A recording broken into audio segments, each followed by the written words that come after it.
तो शुरू करते हैं। कहानी की शुरुआत में हमें एसएडब्ल्यूएस बिल्डिंग को दिखाते हैं, जहाँ पर एक गाड़ी खड़ी होती है बिल्डिंग के नीचे और गाड़ी के अंदर एक बंदा बैठा हुआ होता है जो किसी पे नज़र रख रहा होता है। तभी हमें साइड में इजिन को दिखाते हैं जो मास्क पहने हुए साइड में खड़ा होता है और उसी गाड़ी को देखे हुआ रहता है। तभी तभी इजिन ने हमारे एयरबड्स पहने हुए होते हैं कानों में।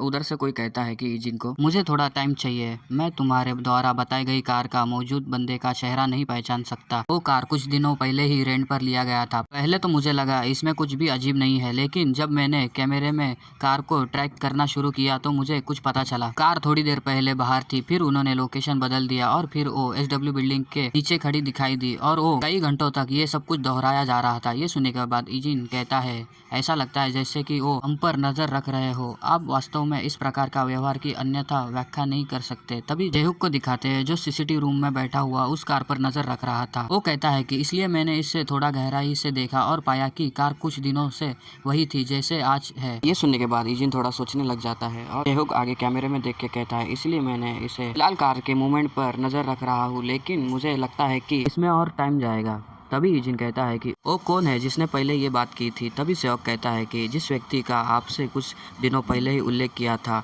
दोबारा वो प्रकट नहीं हुआ। मैंने आसपास के सीसीटीवी फुटेज पर नज़र रखी है, लेकिन वो बंदा हमें किसी सीसीटीवी के बीच में नहीं दिखा है। वो अपनी चाल चलने में अच्छा है, इसीलिए उसे ट्रैक करना कठिन है, लेकिन तुम इस तरह इसकी जाँच क्यों कर रहे हो और क्यों?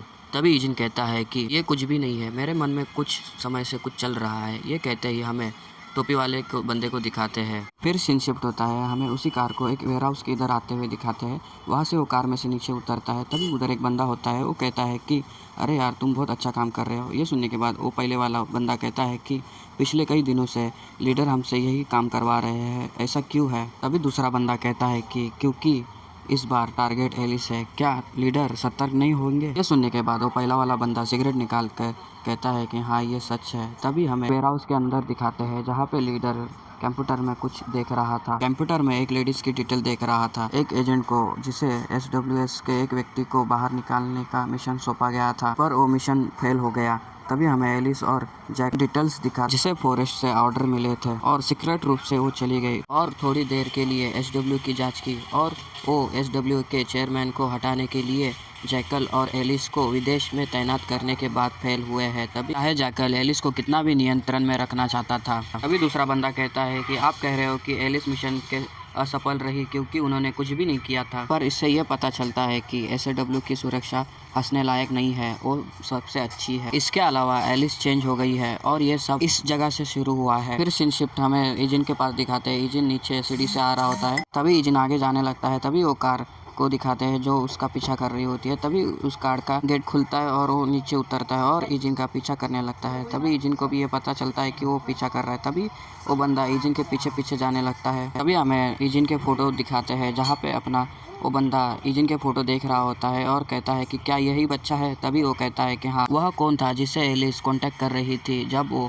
एसडब्ल्यूएस की सुरक्षा में घुसपैठ कर रही थी। तभी दूसरा बंदा कहता है कि हमारी जानकारी के अनुसार यह सच है। तभी वो टोपी वाला बंदा कहता है कि लेकिन तुम लोग मास्क पहने हुए उसकी तस्वीर क्यों निकाल रहे हो? का वो मास्क नहीं निकालता का? तभी उसका बंदा कहता है कि खैर, वो हमेशा मास्क पहने रहता है। इस देश में कोई भी मास्क लगा के घूम सकता है, क्योंकि उस कोरोना आया था ना, इसके वजह से सबकी एल लग गई थी। टोपी वाला बंदा कहता है कि खैर वो छोड़ दो, तुम उस पर नज़र रखो और इस बच्चे का देखो एलिस के साथ कोई संबंध है कि नहीं। और इजिन का फोटो देखते हुए कहता है कि लेकिन हमारे पास एकमात्र सुराग एसडब्ल्यू और ये एक बच्चा है। फिर हमें इजिन को दिखाते हैं जो एक सुनसान गली से जा रहा होता है और उसके पीछे वही उसका बंदा पीछा कर रहा होता है। बंदा पीछे पीछे और इजिन आगे आगे। तभी इजिन एक गली में मुड़ जाता है जल्दी से फटाक से जाके। तभी ये देखकर वो बंदा इजिन के पास देखने लगता है और तुरंत भागते हुए उसके पास वहाँ उस गली के मोड़ पर जाने लगता है और फिर देखता है कि और चौंक जाता है। तभी वो अपनी गन बाहर निकाल लेता है, सामने टांग देता है। तभी सामने से एक स्लैश आता है और उसकी गन नीचे गिर जाती है और उस बंदे को दिखाते हैं जहाँ पे उसके हाथ पे कट लग गया होता है और उससे खून निकल रहा होता है। और वो सामने की तरफ देखता है तो एक काली परछाई रहती है और वो कहती है कि वो शायद इसलिए है क्योंकि तुम एक शिकारी कुत्ते हो जो जंगल में आने वाले हत्यारों को पकड़ रहे हो। बहुत अच्छा, बहुत अच्छा है। ये सुनकर और उसको देखने के बाद वो हैरान हो जाता है। फिर हमें सामने एलिस को दिखाते हैं जो नाइफ लेके उसके सामने खड़ी रहती है और कहती है कि लेकिन फिर भी आप मुझे इस जगह पर गोली मारने की कोशिश कर रहे हो। तभी सामने वाला उसको देखने के बाद कहता है एलिस तुम। तभी एलिस भागते हुए उसके ऊपर नाइफ मारने लगती है और उसके ऊपर स्लैश मारने का चालू करती है। तभी वो बंदा डॉज करते हुए कुछ स्लैश उसको लग जाते हैं और वो अपना नाइफ निकाल के उसके ऊपर स्लैश मारने लग जाता है। दोनों एक मेक को स्लैश मारते हैं और पर एलिस उसके पेट के इधर एक स्लैश मारती है, जिसके वजह से वो पीछे जाता है और पेट के घाव पर अपना हाथ रखता है। पर भी एलिस उससे कहती है कि बताओ मेरे पीछे कितने आदमी लगाए हो। ये सुनकर वो बंदा कुछ सोचता है और एलिस के ऊपर एक स्लैश मारता है। तभी एलिस उसे डॉज करती है और उससे बच जाती है और कहती है कि तुम मुझे अपने स्किल से नहीं पकड़ सकते और तुम यहाँ अकेले नहीं आ सकते। तभी वो बंदा गुस्से में और एक स्लैश मारता है और कहता है नहीं नहीं, पर एलिस नीचे होके उस स्लैश से बच जाती है और के शोल्डर पर एक कट मार देती है। ये देखकर वो हैरान हो जाता है और एलिस वही नहीं रुकती और उसके ऊपर स्लैश चलाने लग जाती है और वो इतने स्लैश खाने के बाद अपने घुटनों के बल आ जाता है। तभी एलिस बड़े ही डैशिंग लुक के साथ वही खड़ी रहती है उसके सामने। तभी एलिस कहती है कि क्या तुमने अपना माइंड चेंज नहीं किया। तभी वो हंसते हुए कहता है कि फक ऑफ, यदि मैं इस प्रकार तुम्हारे अटैक का शिकार न होता तो तुम अब तक मर गए होते। ये सुनने के बाद एलिस कहती है तुम क्या कर रहे हो, तुम सिर्फ एक आदमी हो जो मेरी पीठ से शॉट लेने की कोशिश कर रहे हो। फिर हमें एक गली को दिखाते हैं जहाँ पर ईजिन होता है। तभी ईजिन फिर वहीं पे आता है जहाँ पर एलिस की फाइट हुई थी उस बंदे से। तभी ईजिन वहाँ पे खून देखने लग जाता है। ये देखने के बाद ईजिन कहता है कि मैं सोच रहा था कि वो मेरा पीछा क्यों नहीं कर रहा था, क्या यहाँ पे फाइट हुई है। तभी ईजिन दूसरे साइड पर देखता है, उधर भी खून के डब्बे गिरे थे। तभी वो निशान देखकर ईजिन कहता है कि थोड़ी देर पहले यहाँ पे फाइट हुई थी और फिर कुछ सोचने लगता है। फिर सीन शिफ्ट होता है, हमको वेयर हाउस का सीन दिखाते हैं जहाँ पे वो टोपी वाला बंदा कहता है कि क्या तुम एल से संपर्क नहीं कर पा रहे हो। तभी वो दूसरा बंदा कहता है कि हाँ, उसका आखिरी संदेश में उसने ये कहा था कि मैं टारगेट का पीछा कर रहा हूँ। ये सुनने के बाद लीडर कुछ सोचता है, फिर कहता है कि हमने लगभग 30 मिनट से उससे कुछ नहीं सुना है, लेकिन एल्स पहले ही हार चुका है। ये सुनने के बाद वो बंदा हैरान होकर कहता है हाँ, शायद ऐसा हो सकता है। तभी लीडर हंसते हुए कहता है तो चलो शुरू करते हैं, क्योंकि एलिस ने अपना कदम उठा लिया है। तभी हमें बाहर का सीन दिखाते हैं जहाँ पर कोई आता है। ये कोई नहीं, अपनी एलिस होती है। तभी और वो तैयार होती है अपने जंग के लिए, उस लीडर से निपटने के लिए। एलिस छुपते छुपते आगे बढ़ रही होती है और कहती है कि इन सभी टाइम में दो ही लोग SW पर नजर रखते थे, क्योंकि मैंने उनमें से एक को बाहर निकाल लिया है, इसीलिए यहाँ से कम एक से अधिक लोग छुपे होंगे। तभी एलिस आगे बढ़ती है। तभी उसको वेयरहाउस का दरवाजा खुला दिखता है। तभी वो उसमें से झाँक कर देखती है। तभी सामने एक बंदा बैठा हुआ होता है और कुछ कर रहा होता है। तभी एलिस अपनी बंदूक निकाल के उसके ऊपर ट्रिगर कर देती है और उस पर गोलियां चला देती है। तभी वो बंदा नीचे गिर जाता है। तभी एलिस रुकती है और उस बंदे के पास देखने लगती है और कहती है कि ये क्या है। उनके साथियों को गोली लगी है लेकिन उनमें से कोई भी नहीं आ रहा है, क्या ये आदमी अकेला है। तभी वो सामने देखती है और हैरान हो जाती है कि वो बंदा नहीं रहता, एक डॉल रहती है। तभी उसके ऊपर अचानक से गोलियां चलने लग जाती है और उसको सेंस करते हुए वो अपना डॉज कर लेती है और साइड में बक्से के पीछे छुप जाती है। तभी सामने वाला बंदा गोलियां चलाते रहता है, बदले में अपनी एलिस भी साइड में होके उस पर गोलियां चलाने लग जाती है। फिर एलिस साइड में होके सोचने लगती है और कहती है कि वो शुरू से ही मेरा इंतजार कर रहे थे, ये सही है, ये इतना भी आसान नहीं हो सकता। ये वो सोच रही होती है। तभी उतरे में ही वो बंदा स्टैंड ग्रेनेड उसके सामने डाल देता है। उससे बचने के लिए वो सीधा वेयरहाउस से जंप करते हुए बाहर घसीटते हुए जाती है और तभी स्टैंड ग्रेनेड फूट जाता है, जिससे लाइट हो जाती है। तभी एलिस जैसे तैसे सामने देखती है तो सामने वो बंदा वेयरहाउस से फायरिंग करना चालू कर देता है। उससे बचने के लिए एलिस साइड में कूद जाती है और वो भी बदले में फायरिंग करती है। तभी उसकी गोली उस बंदे को एक हाथ पे लग जाती है। तभी इसका मौका उठा के वो वहाँ से भागने लगती है, उसके और भागने लगती है। तभी वो बंदा हैरान होता है। तभी एलिस उसके ऊपर फायर कर देती है और उसके एक घुटने पे गोली लग जाती है। इसका मौका देख के जल्दी से आके उसके चेहरे पे घुटना मार देती है और उसको नीचे गिरा के उसके ऊपर के सर के ऊपर बंदूक रख देती है। बड़े स्टाइल से खतरनाक दिख रही होती है। तभी एलिस उसको कहती है कि चल आप बता, तुम किन लोगों के साथ काम कर रहे हो। तभी वो बंदा कहता है कि साली कुतिया, अब तू मरने वाली है साली। ये सुनने के बाद एलिस कहती है कि क्या क्या कह रहा है तू बे। ये कहने के बाद तभी एलिस के इधर एक स्टैंड ग्रेनेड आ जाता है और एलिस उसको देखने लग जाती है। तभी वो स्टैंड ग्रेनेड वही फट जाता है और वहाँ पे लाइट ही लाइट हो जाती है। तभी एलिस को दिखाते हैं जो ग्राउंड पर गिरी होती है और वो उठने लग जाती है और अपने आंखों पर हाथ लगा कर कहती है कि यार नहीं, ये सालों को बार बार PUBG खेलना है, 1v1 एक रूम में खेलो ना सालो, तब बताती हूँ। फिर वो मैं मेरे आंखों से कुछ नहीं देख पा रही हूँ। क्या वो अपने साथी को चारे के रूप में इस्तेमाल कर रहे हैं? तभी उधर कोई आता है और कहता है कि एलिस, जब तुम्हारा पीछा किया गया तो आपने सोचा था कि तुम्हें पहला कदम उठाना चाहिए, है ना? सही कहा ना मैंने? ये सुनने के बाद एलिस पीछे देखती है और जल्दी से गोली चलाती है उसके ऊपर, पर उधर कोई नहीं होता। तभी एलिस जल्दी से जाके कवर में बाजू में छुप जाती है। तभी वो बंदा कहता है कि अच्छा है, इन सब के बीच आप अपने बॉडी की रक्षा करने में कामयाब रहे। हालांकि अगर आपकी दृष्टि पूरी तरह से भी नहीं गई होती तब भी आप स्पष्ट रूप से नहीं देख पाओगे। भी उस बंदे के पैर दिखाते हैं और वो कहता है कि इसके अलावा आपका कान ठीक से भी काम कर नहीं रहा होगा, लेकिन आपने ठीक मेरे दिशा में निशाना साधा। ये सुनकर एलिस कान पर हाथ लगाती है और कहती है कि क्या ये आदमी असली है कि नहीं, और तो ये बहुत बुरा है, मुझे सही से दिखने के लिए थोड़ा समय लगेगा। तभी एलिस कुछ नोटिस करती है और उसके ऊपर गोलियां चलाती है और पता चलता है कि वो वॉकी टॉकी रहता है जिस पर एलिस ने निशाना लगाया होता है। तभी उसके पीछे से वही बंदा टोपी वाला निकलता है और दूसरे हाथ में रेडियो पकड़ते हुए उसके तरफ गन का पॉइंट करके खड़ा होता है। तभी एलिस पीछे देखती है, पर उतने में वो बंदा गोली चलाता है। तभी एलिस के हाथ पर वो गोली छूकर निकल जाती है और उससे ब्लीडिंग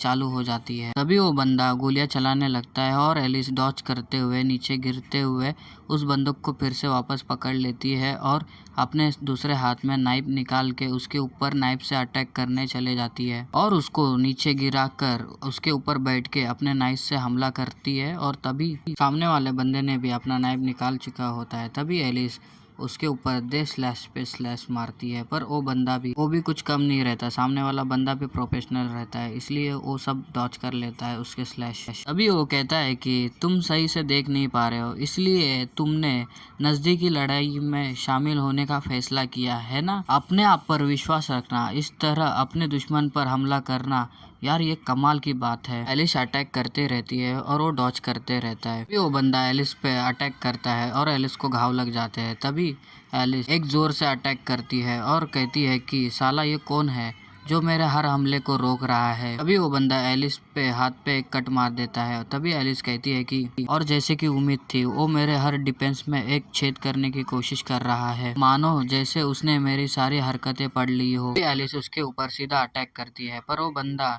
अपना हाथ बीच में लेके आता है और उससे बच जाता है और हंसता है और फिर उसको एक किक मारता है जिसके वजह से वो पीछे गिरती है। फिर वो कैसे तैसे खुद को संभाल लेती है और खड़ी हो जाती है और वो कहती है कि साला तू है कौन बे? अभी टोपी वाला बंदा अपनी टोपी सीधी करते हुए कहता है कि ओ ऐसा है क्या, आपकी स्किल निश्चित रूप से बेहतर हो गई है। तभी एलिस एक आंख खोलते हुए कहती है कि आप कौन है, ऐसे बात कर रहे हो जैसे कि तुम मुझे जानते हो। सुनकर वो बंदा हंसता है और कहता है कि बेशक मैं तुम्हें जानता हूँ, मैंने तो तुम्हें ही ये सब कुछ सिखाया है। ये सुनकर एलिस थोड़ा हैरान होती है और फिर अच्छे से उसको देखने लगती है, पर एक आँख खुली करके वो उसको देखती है। तभी उसके सामने वही धुंधला धुंधला सा दिखता है और फिर वो अपने दोनों आंखों से उसको देखती है और फिर हैरान हो जाती है। तभी वो कहती है कि क्या वाइपर? अभी वाइपर हंसते हुए कहता है कि ओ एलिस, कितने दिन से तुम्हें नहीं देखा है। ट्रेनिंग सेंटर के बाद शायद ये पहली बार है जब हम मिले हैं। क्या यह 4 साल पहले की बात है? तुम फॉरेस्ट के शिकारी कुत्ते, क्या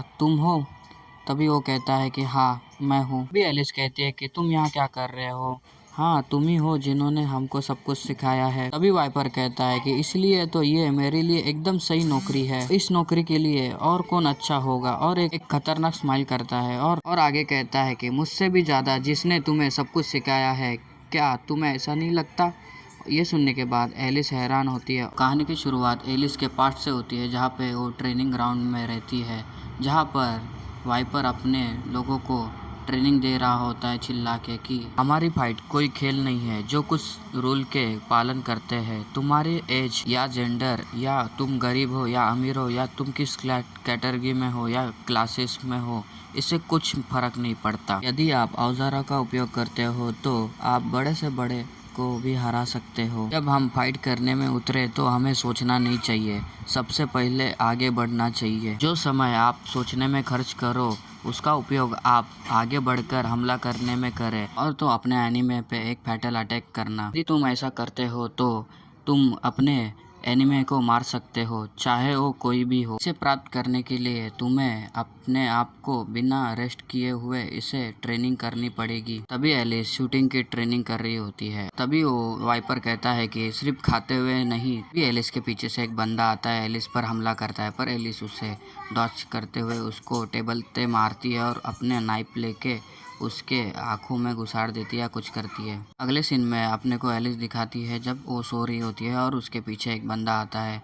तभी वाइपर कहता है कि लेकिन जब आप सोते हैं तो आपका बॉडी तुरंत मूवमेंट कर सकती है। तभी वो बंदा एलिस के ऊपर अपना हाथ मारने लगता है। तभी एलिस फटक से जाके उसका हाथ पकड़ती है और मोड़ देती है और उसको पटक देती है। तभी एलिस पहले की बातें छोड़कर पास्ट में आ जाती है और ये सब बातें सोचकर हैरान हो जाती है। तभी वाइपर एक स्माइल करता है और कहता है कि एलिस, तुम मेरी अब तक की सबसे अच्छी स्टूडेंट हो। तुम ही एकमात्र ऐसे व्यक्ति थे जिन्होंने मेरी सिखाई हुई हर बात को ऑब्जर्व कर लिया। इसीलिए तो मैं अभी बहुत खुश हूँ क्योंकि मैं तुम्हें हंटिंग करूँगा। सुनने के बाद एलिस कहती है कि मुझे पता था, लेकिन तुम पहले से ही ज़्यादा पागल हो। ये सुनने के बाद वाइपर हंस के कहता है कि इस दुनिया में पागल होना अजीब बात है। फिर एलिस भागने लगती है और सीधा वाइपर के पास जाती है और अटैक करने लगती है, अपने स्लैश मारने लगती है। तभी वाइपर भी अपने नाइफ से उसे डॉच करने लगता है। तभी एलिस एक पंच करती है। तभी वो वाइपर भी अपना पंच मारता है और आपस में टकरा देता है। फिर एलिस अपने नाइफ से एक अटैक करती है। तभी भी वो वाइपर उससे बच जाता है। फिर एलिस अपना एक मुक्का मारती है। तभी वो अपना गार्ड डाउन नहीं करता और उसको रोक देता है। तभी वाइपर अपने नाइफ से एक एलिस पर कट मार देता है, जिसके वजह से एलिस के हाथ पे खून आ जाता है, एक कट लग जाता है। अभी वाइपर हंसते हुए कहता है कि मेरे सामने स्ट्रगलिंग करना यूजलेस है। चाहे आप कितने भी प्रयास कर ले, आप मुझसे बच नहीं सकते। और तो मैंने आपकी सभी आदतों को बनाई है, यहाँ तक कि आपके द्वारा अनजान उपयोग किए जाने वाली टेक्निकें भी। ये बातें सुनने के बाद एलिस उसके ऊपर अटैक करती है। तभी वाइपर को एक स्पॉट दिखता है जहाँ पर वो हमला करता है, पर एलिस उसको डॉच करती है। तभी एलिस कहती है कि मैं जब देख नहीं पा रही थी तभी मैं अटैक कर रही थी। ये सुनने के बाद वाइपर हंसता है और कहता है तुमको किसी भी बीस्ट को अपने नंगे हाथों से पकड़ने की जरूरत नहीं है। इतना कहते ही वाइपर एलिस के चेहरे पे एक भूसा मार देता है। तभी एलिस पीछे जाके गिर जाती है और खुद को संभालती है। तभी अपना वाइपर एलिस के पास जाता है और कहता है कि मैं मानता हूँ जब मैं आपको नहीं देख रहा था और आपकी स्किल में सुधार हुआ है, लेकिन यही आपका अंत है। ये कहने के बाद वाइपर अपनी गन निकालता है और एलिस पे टांग देता है। तभी एलिस कहती है कि तुम अभी भी एक्टिंग कर रहे हो कि तुम ताकतवर हो और तो तुम बहुत बातें कर रहे हो, लेकिन इसका मतलब यह नहीं है कि अगर मैं पूरी ताकत से काम करूँ तो आप कॉन्फिडेंस नहीं होंगे। क्या यह सही नहीं है? ये सुनने के बाद वाइपर एलिस के पास देखता है। फिर वो वाइपर कहता है कि आप बहुत बातूनी हो गए हो और फिर गोली चलाने ही लगता है। तभी उसके ऊपर कोई गोली चला देता है, जिसके वजह से वो उसको डॉच करता है और कवर में जाके छुप जाता है। इस मौके का फायदा देख के एलिस उठती है और वहाँ से भागने लगती है। तभी ये अपना वाइपर देख लेता है और उसके ऊपर गोलियां चलाता है, पर एलिस जैसे तैसे करके वेयर हाउस से बाहर निकल जाती है। तभी भी वाइपर उसके ऊपर गोलियां चलाता है। तभी वाइपर के ऊपर भी कोई गोलियां चलाता है। तभी वाइपर गुस्से में कहता है कि एलिस का कोई पार्टनर है? मैंने सोचा था कि निश्चित रूप से वो अकेली होगी। तभी वेयर हाउस के दूसरे वाला गेट दिखाते हैं जहाँ के उसके पीछे अपना इजिन मास्क लगा हुआ होता है और वहाँ पे एक बंदा नॉक पड़ा हुआ होता है। तभी इजिन अपना एलिस के पास देखता है और एलिस तभी वहाँ से भागने लगती है। फिर इजिन अपना गन उस बंदे के पास नीचे रखता है और वहाँ से चला जाता है। तभी वो बंदे को दिखाते हैं जो अपनी साइड में गन पड़े हुए रहती है। तभी एक गली का सीन दिखाते हैं जहाँ पर एलिस उस घर में अपार्टमेंट में आई होती है और रूम लॉक करके उसी दरवाजे के पीछे बैठी हुई होती है और हाँफते हुए कहती है कि सभी लोगों में से हंटिंग डॉग वाइपर था। अभी एलिस सोचती है कि उस टाइम किसने बचाया, वो कौन था, इससे कोई मैटर नहीं होता। अब इम्पोर्टेंट बात यह है कि वाइपर मेरे पीछे है, टाइम मिलने पर वो मेरा पता लगा सकता है। उससे भी ज़्यादा इम्पोर्टेंट वो बात है, जल्दी से वो एंडरसन की लोकेशन ढूंढ लेगा। ये अपना एलिस का छोटा भाई होता है। भी एलिस वहाँ से उठती है और वहाँ से जाने लगती है और कहती है मुझे जल्दी से वापस जाना है और एंडरसन को दूसरी लोकेशन पर ले जाना होगा, या तो कोई दूसरा रास्ता खोजो। ये कहते ही वो एलिस को कुछ याद आता है। वाइपर के लोग इजिन का पीछा कर कर रहे थे। इसके अलावा वो अगर ये सोचते हैं कि इस घटना के कारण वो बच्चा मुझसे रिलेटिव है तो यह बहुत डेंजर हो सकता है। ये सोचने के बाद वो गुस्सा करती है और अपना हाथ दीवार पे मारती है जोर से और कहती है कि नहीं, ये नहीं हो सकता। फिर वो कुछ सोचती है और फिर फ़ोन निकालती है और फिर किसी को शायद फ़ोन लगाती है मदद मांगने के लिए। फिर सिम शिफ्ट होता है, हमें एक बाइक को दिखाते हैं जो बड़े स्पीड से हाईवे से जा रही होती है और वो कोई नहीं, अपना ईजिन होता है। तभी ईजिन कहता है कि फॉरेस्ट ने अपने हंटर को छोड़ दिया है। शायद ईजिन फ़ोन पे बात कर रहा होता है। तभी दूसरे साइड दिखाते हैं जो एक बंदा लैपटॉप पे कुछ कर रहा होता है। तभी ईजिन कहता है कि वो फॉरेस्ट को धोखा देने वाले एजेंट से निपटने के लिए जिम्मेदार है। इस बार वो एलिस को पकड़ने के लिए आगे बढ़े हैं। ये सुनने के बाद ईजिन कहता है अभी कुछ देर पहले ही यहाँ फाइटिंग हुई थी। तभी दूसरे इधर दिखाते हैं 07 को दिखाते हैं जो आगे कहता है कि क्या तुम्हारा मतलब यह है कि एलिस और फॉरेस्ट के हंटर डॉग्स थे। ईजिन कहता है कि यदि एलिस की फाइट एक हंटर डॉग से थी। सुनने के बाद 07 कहता है कि एलिस को पता लगने समय ही उनके एक दूसरे से मुलाकात हो गई होगी। एलिस ने जल्दी से निपटने की कोशिश की होगी। तभी 07 सर पर हाथ लगाकर कहता है कि नहीं, एलिस हार गई और भाग गई। फिर हैरान होता है और कहता है कि क्या एलिस खो गई है? क्या ये ट्रस्ट डॉग इसमें सचमुच स्किलफुल है? तभी ईजिन कहता है कि स्किल को छोड़ दे तो कॉम्बैट खराब थी। अपोनेंट ने एलिस के सभी अटैक को पढ़ लिया गया था। इतना कहते ही सीन शिफ्ट होता है और हमें 02 को दिखाते हैं और उसके लोगों को जो नंबर उधर बैठे रहते हैं। तभी उनमें से कोई कहता है कि एलिस ने अपने छोटे भाई की प्रोटेक्ट करने के लिए कोई मदद मांगी है। तभी 02 कहता है कि हाँ सही है। तभी टैटू वाला नंबर कहता है वो खुद ही उसको प्रोटेक्ट क्यों नहीं करते हैं, वो परेशान करने वाली है लेकिन वो कैपेबल है। ये सुनने के बाद 02 कहता है कि एलिस के अकॉर्डिंग वो चाहती है कि हम उस बच्चे की प्रोटेक्ट करें जिसे वो SWS से जानती थी। ये सुनने के बाद सभी लोग हैरान हो जाते हैं। उनके पास क्वेश्चन मार्क आता है और लोडिंग चालू होती है। मतलब ये क्या है? ईजिन की मदद करना। ईजिन सबकी मदद करता है। फिर उसमें से एक छोटा वाला नंबर कहता है कि अरे क्या एलिस ने उस बच्चे को मेंशन किया है? क्या वो 01 है? अभी ये सुनकर 02 कहता है कि मैं यदि यही निकाल पे पहुंचा हूँ। ये सुनने के बाद फिर उन लोगों के ऊपर एक क्वेश्चन मार्क आता है। फिर वो टैटू वाला बंदा मोटे के पास देखने लगता है। सभी एक मेक को देखने लगते हैं। तभी टैटू वाला नंबर कहता है तो एलिस चाहती है कि हम 01 को प्रोटेक्ट करें। उसने हमें अपने छोटे भाई को और 01 को प्रोटेक्ट करने के लिए कहा। तभी 02 कहता है कि हाँ सही है। तभी टैटू वाला नंबर कहता है कि गुस्से में ये क्या बकवास है। ये सुनने के बाद वहाँ पे सन्नाटा हो जाता है, कोई कुछ नहीं बोलता। और हमें ईजिन का घर दिखाते हैं जहाँ पे ईजिन दिखाया जाता है जो अपने बेडरूम में बैठा हुआ होता है और कॉल पे बात कर रहा होता है। अभी ईजिन कहता है कि मैंने पहले ही सुना था एलिस ने 02 से अपने छोटे भाई को प्रोटेक्ट करने के लिए कहा था। तभी हमें 07 दिखाता है और वो कहता है ईजिन से कि क्या तुम जानते हो कि उसने अपने छोटे भाई को प्रोटेक्ट करने के बजाय 02 से क्या बोला। ये सुनने के बाद ईजिन कहता है कि क्या बोला। तभी 07 कहता है कि हंसते हुए उसने कहा कि उसे तुम्हें खतरे से दूर रखना है। हा हा हा। ये सुनने के बाद ईजिन अपना सोचने लगता है। फिर 07 आगे कहता है कि ऐसा लगता है कि वो तुम्हें बचाने की कोशिश कर रही है क्योंकि तुम उसकी वजह से फंस गए। ऐसा लगता है कि वो जब वो SW में थी तो वो आपसे बहुत प्यार करती थी। ये सुनने के बाद ईजिन कहता है ये एकमात्र रीज़न नहीं होगा। अब जबकि उसने अपना पीछा करने वाला मिल गया है तो वो उसे ट्रैक करेगी और फाइट बैक कर रही है क्योंकि वो जो आपका पीछा करते हैं उसको पकड़ना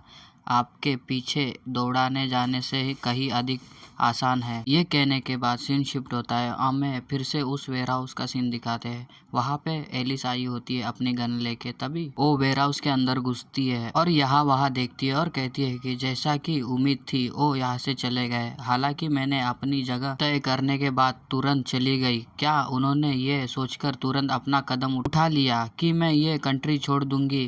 पर नहीं, वो अगर वो है तो जानता होगा कि मैं भागने के बजाय फाइट बैक करूंगी। यदि ऐसा है तो वो सच में कहीं बाहर मेरा इंतजार कर रहा होगा। फिर सीन हमें अगले दिन की रात को दिखाते हैं जहाँ पर S बिल्डिंग W दिखाते हैं।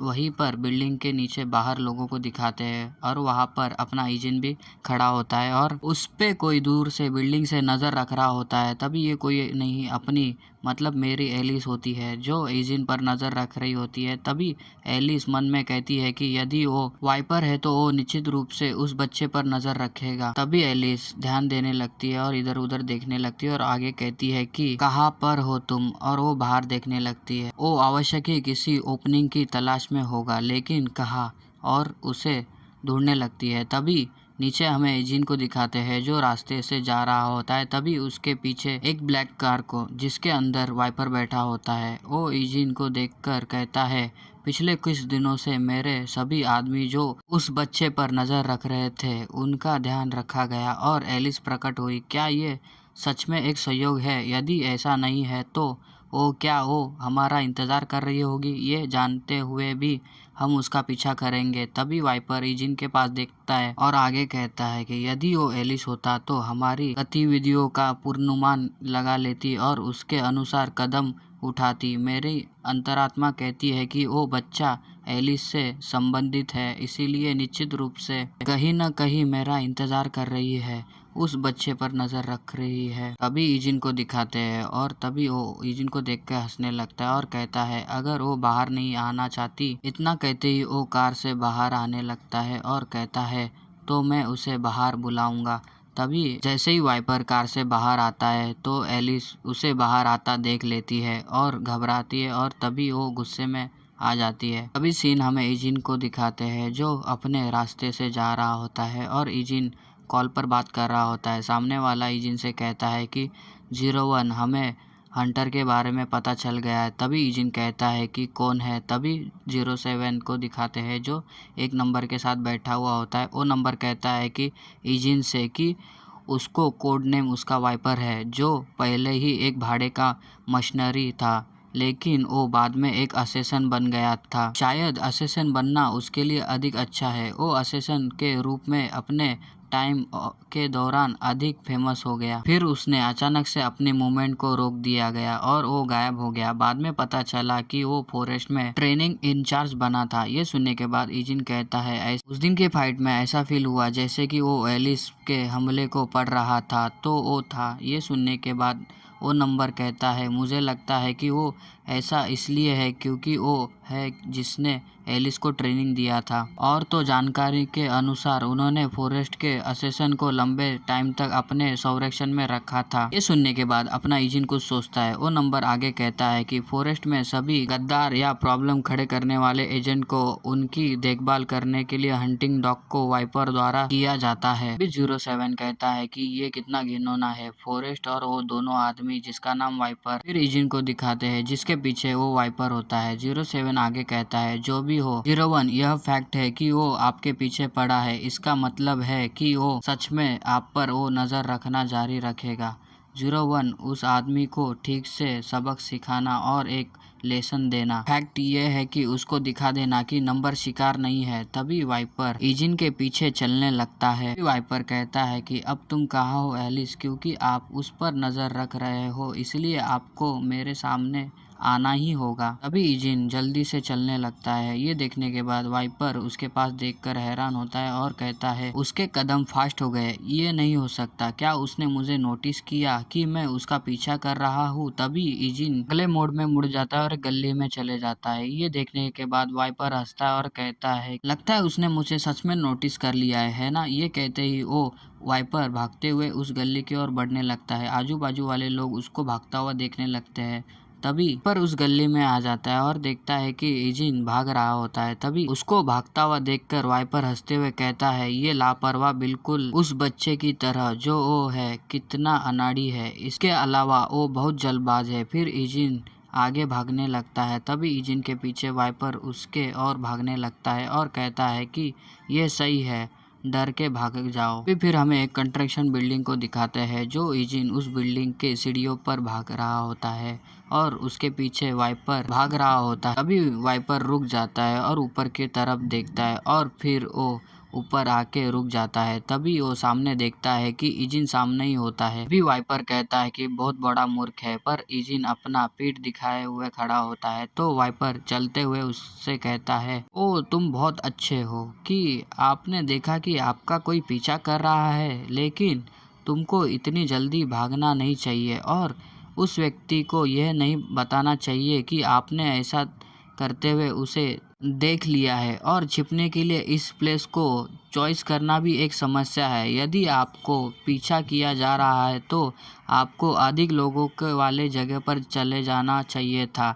इसके अलावा पर आप यहाँ आए हो जो ये बिल्डिंग कंस्ट्रक्शन है, यदि तुम हल्की सी भी आवाज करते हो तो तुम अपने पीछा करने वाले से बच नहीं पाओगे। ये कहकर वाइपर रुक जाता है। ये सब कुछ सुनने के बाद इजिन पीछे मुड़ता है और वाइपर को देखने लगता है। तभी वाइपर अपने कोट में से गन निकालता है और हंसते हुए कहता है कि केवल आपके लिए खुद को छिपाना और भी कठिन है तो भागने का तो सवाल ही नहीं उठता। खैर, मुझे नहीं लगता कि आप इसमें कुछ कर सकते हो क्योंकि आप चूतिया हो। अभी वाइपर अपने इजिन के पास गन करता है पर इजिन उधर नहीं होता क्योंकि वो जल्दी से जाके वाइपर को स्पीड देने लगता है। तभी वाइपर ये देख के हैरान हो जाता है पर वाइपर गोलियां चलाता है पर वो गोलियां साइड में हो जाती है पर कोई गोली इजिन को छू के निकल जाती है। तभी इजिन जल्दी से उसे डॉच करता है और साइड में आ जाता है और उसके ओर देखने लगता है। तभी अपना वाइपर उसको देख लेता है, वो साइड से आ रहा होता है। तभी वाइपर देखता है कि उसकी मूवमेंट बहुत तेज है। तभी इजिन जल्दी से अपना नाइफ निकालता है और वाइपर के ओर बढ़ जाता है और उसके ऊपर कुछ स्लैश मारता है और उससे वजह से अपने वाइपर के कंधे पे एक घाव लग जाता है जिससे कट लग जाता है और खून निकलता है। मार खाने के बाद वाइपर कहता है कि वो एक नाइफ का इस्तेमाल कर रहा है लेकिन उसको कोई हिचकावट नहीं है कि वो नाइफ इस्तेमाल कर रहा है।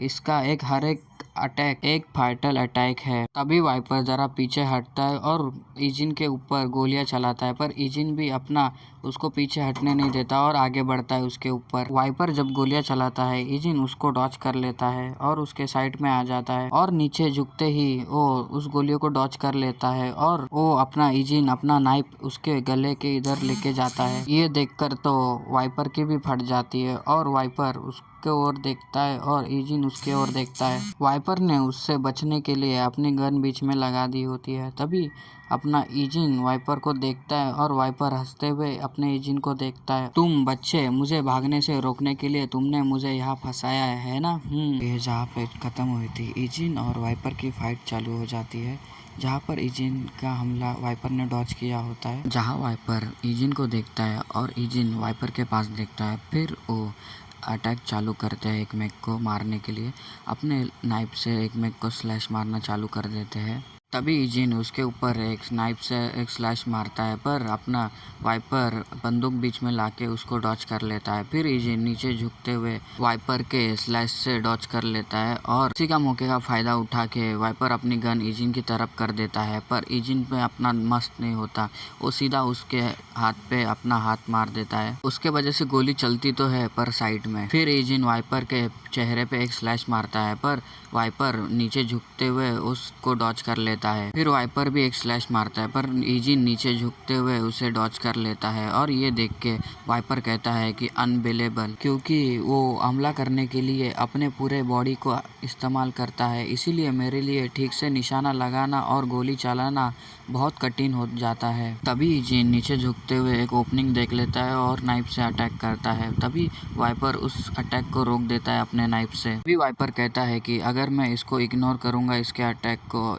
तो मुझे भारी नुकसान हो जाएगा। तभी वाइपर इजिन की तरफ बंदूक कर देता है। तभी जल्दी से इजिन अपना उसके हाथ को मोड़ देता है दूसरे साइड पर। ये देखकर वाइपर मन में कहता है कि जब भी मैं गोली चलाने की कोशिश करता हूँ तो वो मेरा बंदूक का हाथ झटक देता है और मेरे लिए ठीक से गोली चलाना प्रॉब्लम खड़ा कर देता है। तभी उसकी बंदूक की गोली ऊपर से निकल जाती है इजिन की।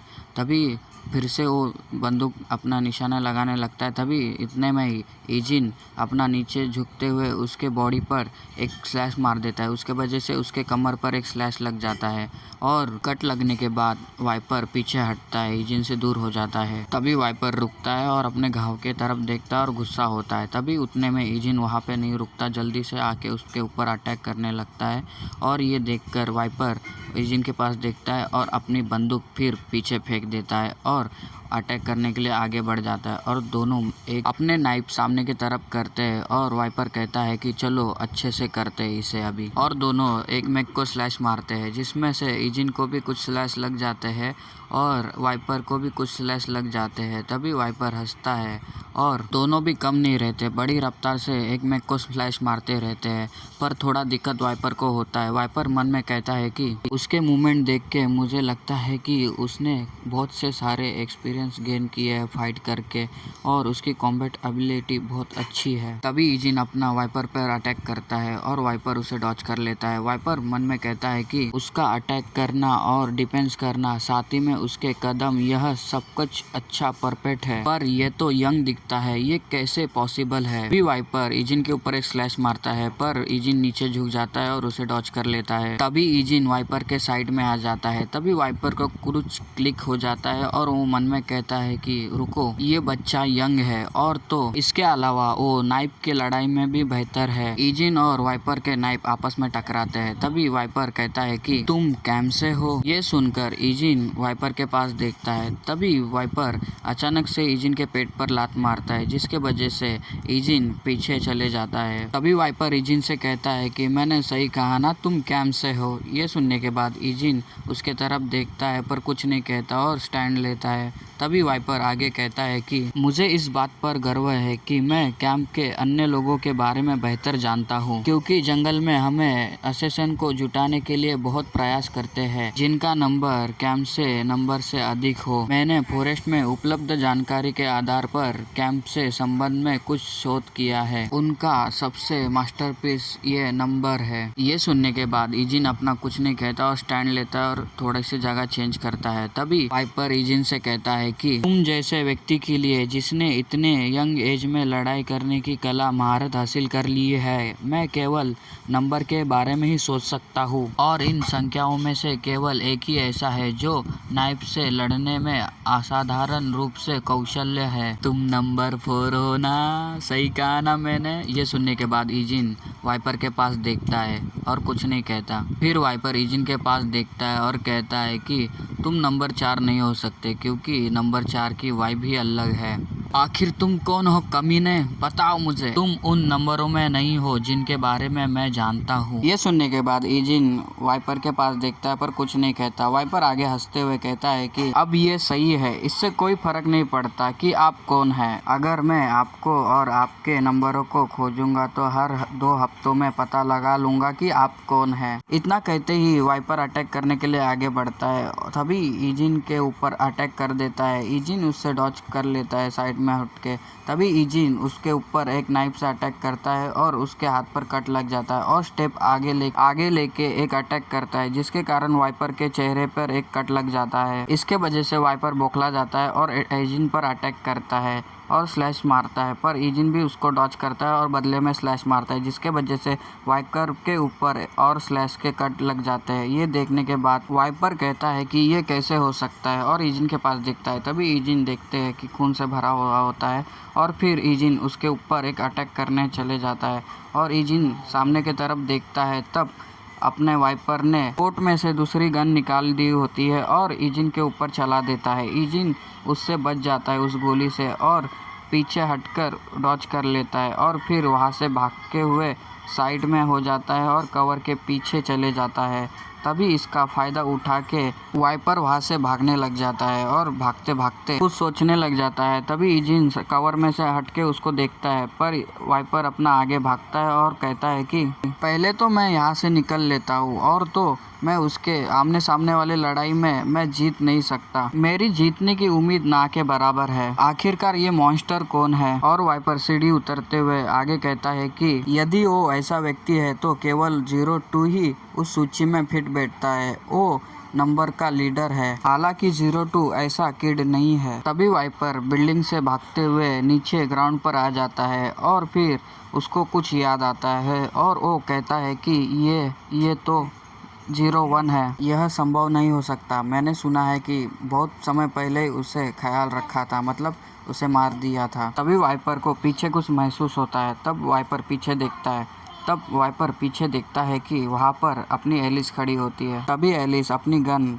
वाइपर के तरफ पॉइंट करती है और उससे कहती है कि गुड बाय। तो कहानी की शुरुआत में हमें वाइपर को दिखाते हैं जो ईजिन से मार खाते हुए बाहर आया होता है और उसके सामने एलिस खड़ी होती है। उसको देख के वो कहता है कि एलिस, तभी एलिस को दिखाते हैं जो वाइपर के ऊपर गन पॉइंट करके खड़ी होती है और वो कहती है वाइपर से, तुम अच्छे नहीं लग रहे हो, लगता है तुम्हें किसी ने धोया है। ये सुनने के बाद वाइपर गुस्से में कहता है कि मुझे अब समझ में आया एलिस, तुम नंबर के साथ ज्वाइंट हो गई हो, है ना। ये सुनने के बाद एलिस कहती है कि तुमको समझ में आ गया, पर मुझे इससे कोई प्रॉब्लम नहीं है। फॉरेस्ट ने भी मुझे मारने के लिए नंबर का उपयोग किया था, तो उससे फर्क क्या पड़ता है। ये सुनने के बाद वाइपर अपनी गन निकालता है और एलिस पे शूट करने लगता है। तभी उतने में ही एलिस ने उसके हाथ के ऊपर गोली चला दी होती है, जिसके वजह से उसके कंधे पे गोली लग जाती है और वो उसकी गन छूटती है और वो पीछे हटने लगता है। तभी एलिस कहती है कि गुड बाय। ये सुनने के बाद वाइपर कहता है कि यदि तुम मुझे मार डालोगे तो तुम्हारा भाई भी मर जाएगा। ये सुनकर एलिस उसके पास देखने लगती है। तभी वाइपर आगे हंसते हुए कहता है कि हमें पता चल गया है कि आपका भाई हॉस्पिटल में है, अब तक तो मेरे आदमी लोग को आपके भाई के पास पहुंच जाना चाहिए था। ये सुनकर एलिस थोड़ा उसको गुस्से में देखती है। तभी एलिस के फोन पर रिंग रिंग होती है, रिंग रिंग रिंग रिंग। तभी एलिस फोन उठा लेती है और तभी फोन वाला बंदा कहता है कि आपके भाई को निशाना बनाने वाले सभी असैसिन को ख्याल रख दिया है, मतलब मार दिया गया है, और तो तुम्हारे भाई को तुम्हारे द्वारा बताए गए लोकेशन पर हमने सेफली उस लोकेशन पे लाया गया है। ये बात करने वाले 0 टीम की टीम रहती है और 02 रहता है। ये सुनने के बाद एलिस कहती है कि 02 से मैं इसको बाद में आपको एक पैक पिला दूंगी।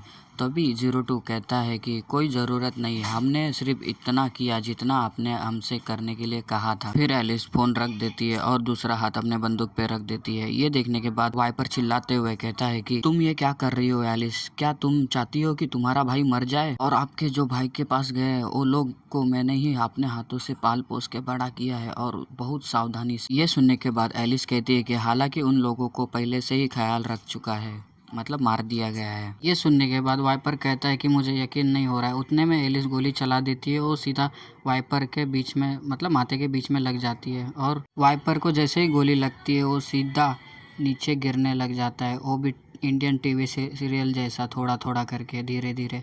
तभी एलिस अपने ऊपर की तरफ देखती है और राह की सांस छोड़ती है और फिर सामने की तरफ देखती है, ऊपर के ही तरफ जिधर जहाँ पे ईजिन खड़ा रहता है, और वो आगे कहती है कि मैं नहीं जानती कि आप कौन है, लेकिन आपने मुझे हेल्प की है इसलिए मैं इसका पे बैक वापस करूँगी। और पीछे मुड़कर वहाँ से जाने लगती है। तभी ऊपर हमको ईजिन दिखाते हैं जहाँ पर ईजिन खड़ा होता है और ये सब कुछ देखता है और कुछ बोलता नहीं है। फिर सीन शिफ्ट होता है। हमने सुना है कि जो हंटिंग डॉग एलिस का पीछा कर रहा था उसे मार दिया गया है। ये सुनने के बाद कर्नल कहता है क्या कहा, क्या तुम वाइपर की बात कर रहे हो। ये सुनने के बाद वो सिपाही कहता है कि क्योंकि मैं संपर्क कर नहीं पा रहा हूँ, यह माना जा रहा है कि उसको ठिकाने लगा दिया गया होगा। ये सुनने के बाद कर्नल गुस्सा करता है और टेबल पर हाथ मारते हुए कहता है कि किसी भी हालत में ऐसा लगता है कि कोई लोग उसकी मदद कर रहे होंगे। इनको इतनी हिम्मत, ऐसे लोग हैं जो एलिस की सहायता कर रहे हैं, यह अच्छी तरह जानते हैं कि वो हमें अपने एनिमी बना लेंगे। और हाथ मारते हुए गुस्से में कहता है कि कौन है ये लोग। तभी वो सिपाही कहता है कि हमें तो लगता है कि वो नंबर्स है। ये सुनकर वो कहता है कि क्या, और गुस्से में अपने दांत पीसता है और टेबल पे हाथ मारते हुए कहता है कि पहले तो ये एलिस थी, अब ये नंबर भी आ गए, अब से अपन एलिस से अपना हाथ हटाएंगे और उसके सर के ऊपर का इनाम उतार दो। और अपने दांत पीसने लगता है और सीन शिफ्ट होता है। हमें ईजिन का घर दिखाता है जहाँ पे ईजिन कॉल पे बात कर रहा होता है। सामने वाला फोन वाला कहता है कि हमने भी यहाँ काम पूरा कर चुका है। तभी हमें दूसरी साइड पे 06 दिखाते हैं जहाँ पर और भी नंबर बैठे रहते हैं। तभी 06 कहता है कि ऐसा लगता है कि एलिस ने उसने अधिक कमीशन फीस दे दिया है जितना उसने कहा था पहले। ऐसा लगता है कि एलिस सोचती है कि हमने वाइपर को मारने में उसकी मदद की है। यह सुनकर ईजिन कहता है कि यहाँ तक कि 02 भी आमतौर पर एक्स्ट्रा फी नहीं लेता, वो भी इसके बारे में ठीक था, हालांकि ये सच है। ये सुनकर 06 हैरान होता है और कहता है कि क्या, और फिर वहाँ पे सन्नाटा होता है और फिर सबके चेहरे एक मेक को देखने लगते हैं। फिर 06 थोड़ा स्माइल करता है और दूसरे नंबर जो लड़की रहती है वो भी ज़रा राहत की सांस लेके स्माइल करती है और सबसे छोटा वाला जो प्यारा रहता है वो भी नंबर स्माइल करता है। फिर सीन शॉट होता है, हमें एक बिल्डिंग को दिखाते हैं जहाँ पर ग्रैंडपा काम करते हैं और तभी ग्रैंडपा का कलीग ग्रैंडपा से कहता है कि आपने आज अच्छा काम किया है तो आप ध्यान से घर पे चले जाना, ठीक है। ये सुनने के बाद ग्रैंडपा अपने कलीग से कहते हैं कि ठीक है, मैं कल मिलता हूँ तुमसे। तभी ग्रैंडपा सामने की तरफ चले जाते हैं, तो चले जाने के बाद सामने देखते हैं, तभी सामने अपना ईजिन खड़ा रहता है ग्रैंडपा का वेट करते हुए। तभी ग्रैंडपा ईजिन के पास आने लगते हैं और कहते हैं ईजिन से कि ईजिन तुम यहाँ क्या करने आए हो। ये सुनने के बाद ईजिन ग्रैंडपा से कहता है कि ये बहुत अच्छा हुआ कि मेरी ट्रेनिंग भी उस टाइम खत्म हुई जिस टाइम आप छूटने वाले थे, इसलिए मैंने सोचा कि मैं आपके साथ ही घर चलूं ग्रैंडपा। ये सुनने के बाद ग्रैंडपा ईजिन से कहते हैं कि तुम थक गए होंगे, घर पे जाके तुम्हें पहले आराम करना चाहिए था ना बेटा। ये सुनकर ईजिन कहता है कि मैं ठीक हूँ ग्रैंडपा,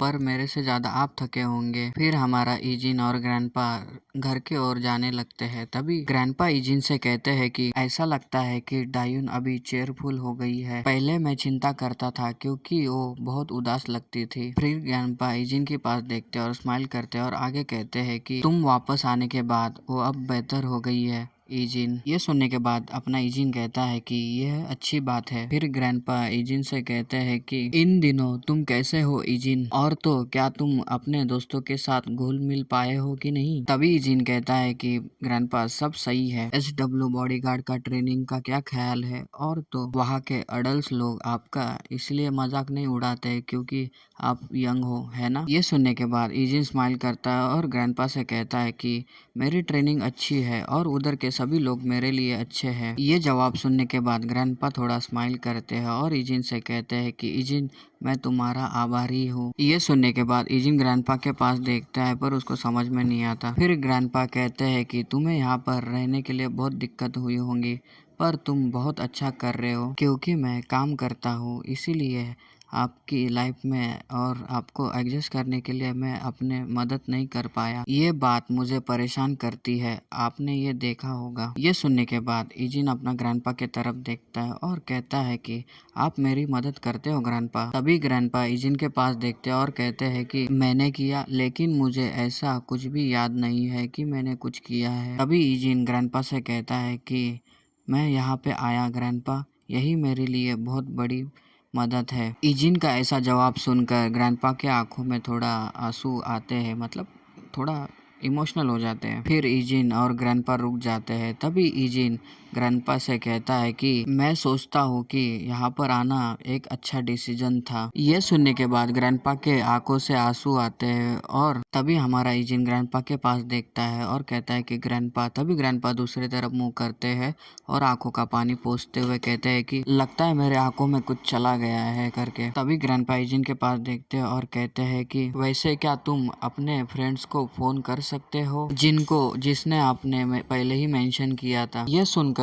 ईजिन कहता है कि हाँ। तभी ग्रैंडपा ईजिन से कहते हैं कि कम से कम मैं उनसे एक बार मिलना चाहता हूँ। ये सुनने के बाद ईजिन अपना हैरान होता है और कहता है कि क्या आप उनसे मिलना चाहते हो। ये सुनकर ग्रैंडपा ईजिन से कहते हैं कि हाँ सही कहा, उस दिन उसने मेरी बहुत मदद की थी, मैं उनसे ठीक से धन्यवाद भी नहीं कह सका। ये सुनने के बाद ईजिन अपना ग्रैंडपा के पास देखता है और हैरान होता है और कुछ बोलता नहीं, और जंगल के पास में एक घर दिखाते हैं जहाँ पर उसके अंदर हमारे 02 और 07 और बाकी के नंबर्स होते हैं। तभी 02 कहता है कि तो मैं बताना चाहता हूँ कि 02 के ग्रैंडफादर ने हमसे कहा कि वो हमसे मिलना चाहते हैं। सुनने के बाद 07 कहता है कि हाँ। फिर टैटू वाला बंदा कहता है कि हमें क्यों जाना चाहिए, क्या हमें उसके पास सिर्फ इसलिए जाना चाहिए क्योंकि उसने हमसे कहा कि वो मिलना चाहते हैं इसलिए। ये बातें सुनकर बाकी के नंबर भी खामोश रहते और कुछ नहीं बोलते। फिर वही कुछ बोल देता है कि क्यों, क्या हुआ, कोई कुछ बोल क्यों नहीं रहा, ये माहौल कैसा है, क्या तुम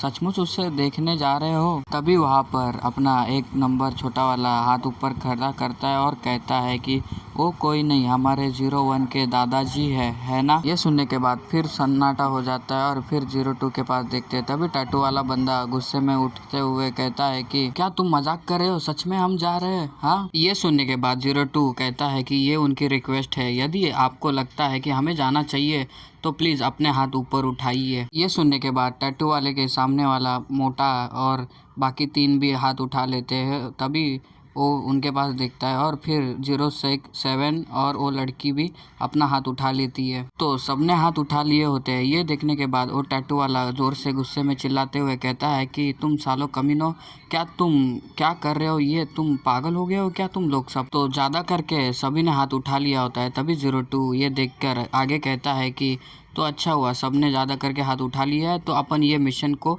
ले लेते हैं और आगे बढ़ते हैं। ये सुनने के बाद सभी नंबर उसके पास देखने लगते हैं। तभी 02 आगे कहता है कि तो समय ज़्यादा नहीं बचा है और हमें इसके अलावा जल्दी से तैयारी करनी होगी और इस मिशन को अपने लिए आगे बढ़ाना होगा। इनके लिए तो ये सब मिशन ही लग रहा है, खाली डिनर प्लान तो है और क्या है। फिर टैटू वाला बंदा ये सुनने के बाद नाराज़ होता है और गुस्से में कहता है कि साला ये लोग ऐसे ही व्यवहार कर रहे हैं जैसे मैं इधर हुई ही नहीं। तभी उसको इग्नोर करते हैं और ग्रैंडपा का फोटो बड़े स्क्रीन में लगा देते हैं और उनकी डिटेल देने लगते हैं कि इनका नाम है यू कांगसू है, इनकी उम्र 70 वर्ष ओल्ड है। भी एक नंबर डिटेल देने लगता है कि वो 01 के दादाजी है। ये वो अभी एक अपार्टमेंट में सुरक्षा गार्ड के स्वरूप में काम करते हैं। फिर डायन की फोटो दिखाते हैं और वो बंदा आगे कहता है कि उसका नाम डायून है, ये 17 साल की है। तुम लोग उसे जानते ही होगे क्योंकि तुम पहले से ही उसे मिल चुके हैं। वो 01 की एक छोटी बहन है। वो 02 के समान ही स्कूल में पढ़ती है। बाकी के नंबर बराबर उसकी बातें सुनकर उसका जवाब सुन रहे थे। तभी पीछे बैठा हुआ टैटू वाला बंदा सुनता ही नहीं है और अपने ही मगन में मस्त रहता है और गुस्सा करता है। उनकी प्लानिंग आगे ही बढ़ती है और कुछ बताते नहीं और ऐसे ही चालू रह जाती है। तभी हमें नेक्स्ट सीन दिखाते हैं जहाँ पर हमें टर्मिनल दिखाया जाता है। फिर वहाँ पे लोग रहते हैं और फिर उनके ही बीच में हमारे 06 और वो लेडीज फीमेल नंबर रहती है। तभी वो फीमेल नंबर कुछ याद करती है और मिशन से जुड़ी हुई बातें जो पहले बोली गई थी वो कहती है कि हम सब एक साथ नहीं चल सकते, हमें अलग टाइम से और अलग रूट से जाना होगा क्योंकि हम लोग नहीं चाहते कि 01 का घर उजागर हो, मतलब किसी को मालूम हो, क्योंकि हमारी ट्रैवलिंग रूट उससे उजागर हो जाएगा, मतलब मालूम पड़ जाएगा। तो हम सब लोग अभी डेस्टिनी पे मिलते हैं, चलो। फिर सीन शिफ्ट होता है, हमें रात का सीन दिखाते हैं जहाँ पर लाइट हाउस होता है। तभी टैटू वाला बंदा मोटा और सभी लोग वहाँ से आते हैं। वो लोग छोटे से नाव से आते हैं। तभी हमें समुंदर में क्रूज को दिखाते हैं जहाँ पर एक नंबर सोया रहता है और उसके साथ में अपना 02 होता है जो सोच रहा होता है। तभी अगले दिन में अपना एजेंट को घर दिखाते हैं जहाँ पर डोर बेल बजती है और डोर बेल खोलने के टाइम पर हमारी डायून सामने होती है और ग्रैंडपा भी। तभी डायून सामने देखती है और कहती है कि तुम। तभी अपना छोटा वाला नंबर कहता है कि हाँ मैं, हेलो कैसे हो। तभी दादाजी सबको अंदर आने के लिए कहते हैं। तभी सभी नंबर वहाँ पर आ जाते हैं और सभी अंदर जाने के लिए तैयार हो जाते हैं। तभी हमको खाने के टेबल दिखाए जाते हैं जहाँ पर बहुत से सारे पकवाने रखे होते हैं। तभी दादाजी उनसे कहते हैं प्लीज आप सभी बैठ जाइए और ये ज्यादा नहीं है, बस आप पेट भर के खाइए। ये सुनने के बाद सभी नंबर अपनी जगह पे बैठने के लिए लगते हैं। तभी 06 और सभी नर्वस होते हैं, लगता नहीं नर्वस है। तभी हमें 02 और टैटू वाला बंदा और मोटे को दिखाते हैं जो मोटा बीच में बैठा होता है और वो लोग को जगह नहीं हो जाती है और इसके वजह से टैटू वाला बंदा गुस्सा होता है। तभी वहाँ पे इजिन आता है और ये देखने लगता है। तभी ग्रैंडपा उसके पीछे रहते हैं, कुछ लड़के आते हैं और कहते हैं इजिन से कि ओह ओह ओह वो सभी बहुत बड़े हैं, है ना। तभी हमें टैटू वाले बंदे को और मोटे को दिखाते हैं जो गुस्से में कहता है कि देखा मैंने तुमसे कहा था ना, अपने आप को बड़ा बनाने में बंद कर दो, देखा आप ये बकवास से मांसपेशियां क्यों बढ़ाते हो, हाँ मोटे साले। ये सुनने के बाद डायून जोर से हंसने लगती है हाथ रख के और बाकी के नंबर अपने शर्माते हैं। तभी डायून हंसते हुए कहते हैं कि वैसे भी क्योंकि आपको सभी को लिविंग रूम में बैठाना असंभव है तो आप में से कुछ लोग आप खाने के मेज पर बैठ सकते हो, तो मैं उस तरफ भी मेज लगा दूंगी खाना खाने का। ये सुनने के बाद 02 उठता है और वो फीमेल नंबर भी उठ जाती है। तभी डायून खाने का टेबल लगाने लगती है और फिर उधर नंबर आते हुए उसको हंसते हुए देखते, काम करते हुए हंसती है और फिर वो नंबर उस टेबल पर बैठ जाती है। तभी वो फीमेल नंबर कहती है कि खाने के लिए शुक्रिया। ये सुनने के बाद डायून कहती है कि प्लीज चिंता ना करें, यदि आपको किसी भी चीज की आवश्यकता हो तो प्लीज कृपया मुझे किसी भी समय बता सकते हैं। ये बातें सुनने के बाद वो फीमेल नंबर हंसती है और कहती है कि अरे ये ठीक है, यह काफी है। भी वो 02 से कहती है कि अरे तुम क्या कर रहे हो, कुछ तो बोलो ना। तभी 02 को दिखाते हैं जो शांत होता है और फिर नज़रें अपने साइड में लेता है और कहता है कि धीरे से थैंक यू। थैंक यू सब सुनने के बाद अपनी डायून को कुछ नोटिस होता है और डायून मन में कहती है ये तो आवाज़ ये अभी ख़त्म हुआ तो आवाज़ वही है और 02 के पास देखती है और पहले वाली बातें याद करती है जब डायून किडनैप हुई थी तो 02 ने क्या कहा था, मैं तुम्हें तुम्हारे भाई के पास ले चलूँगा। ये याद करने के बाद डायून 02 के पास देखती है और फिर झुकते हुए उसे थैंक यू कहती है। उसे ऐसा करता हुआ देख के 02 और वो फीमेल उसके पास देखती है।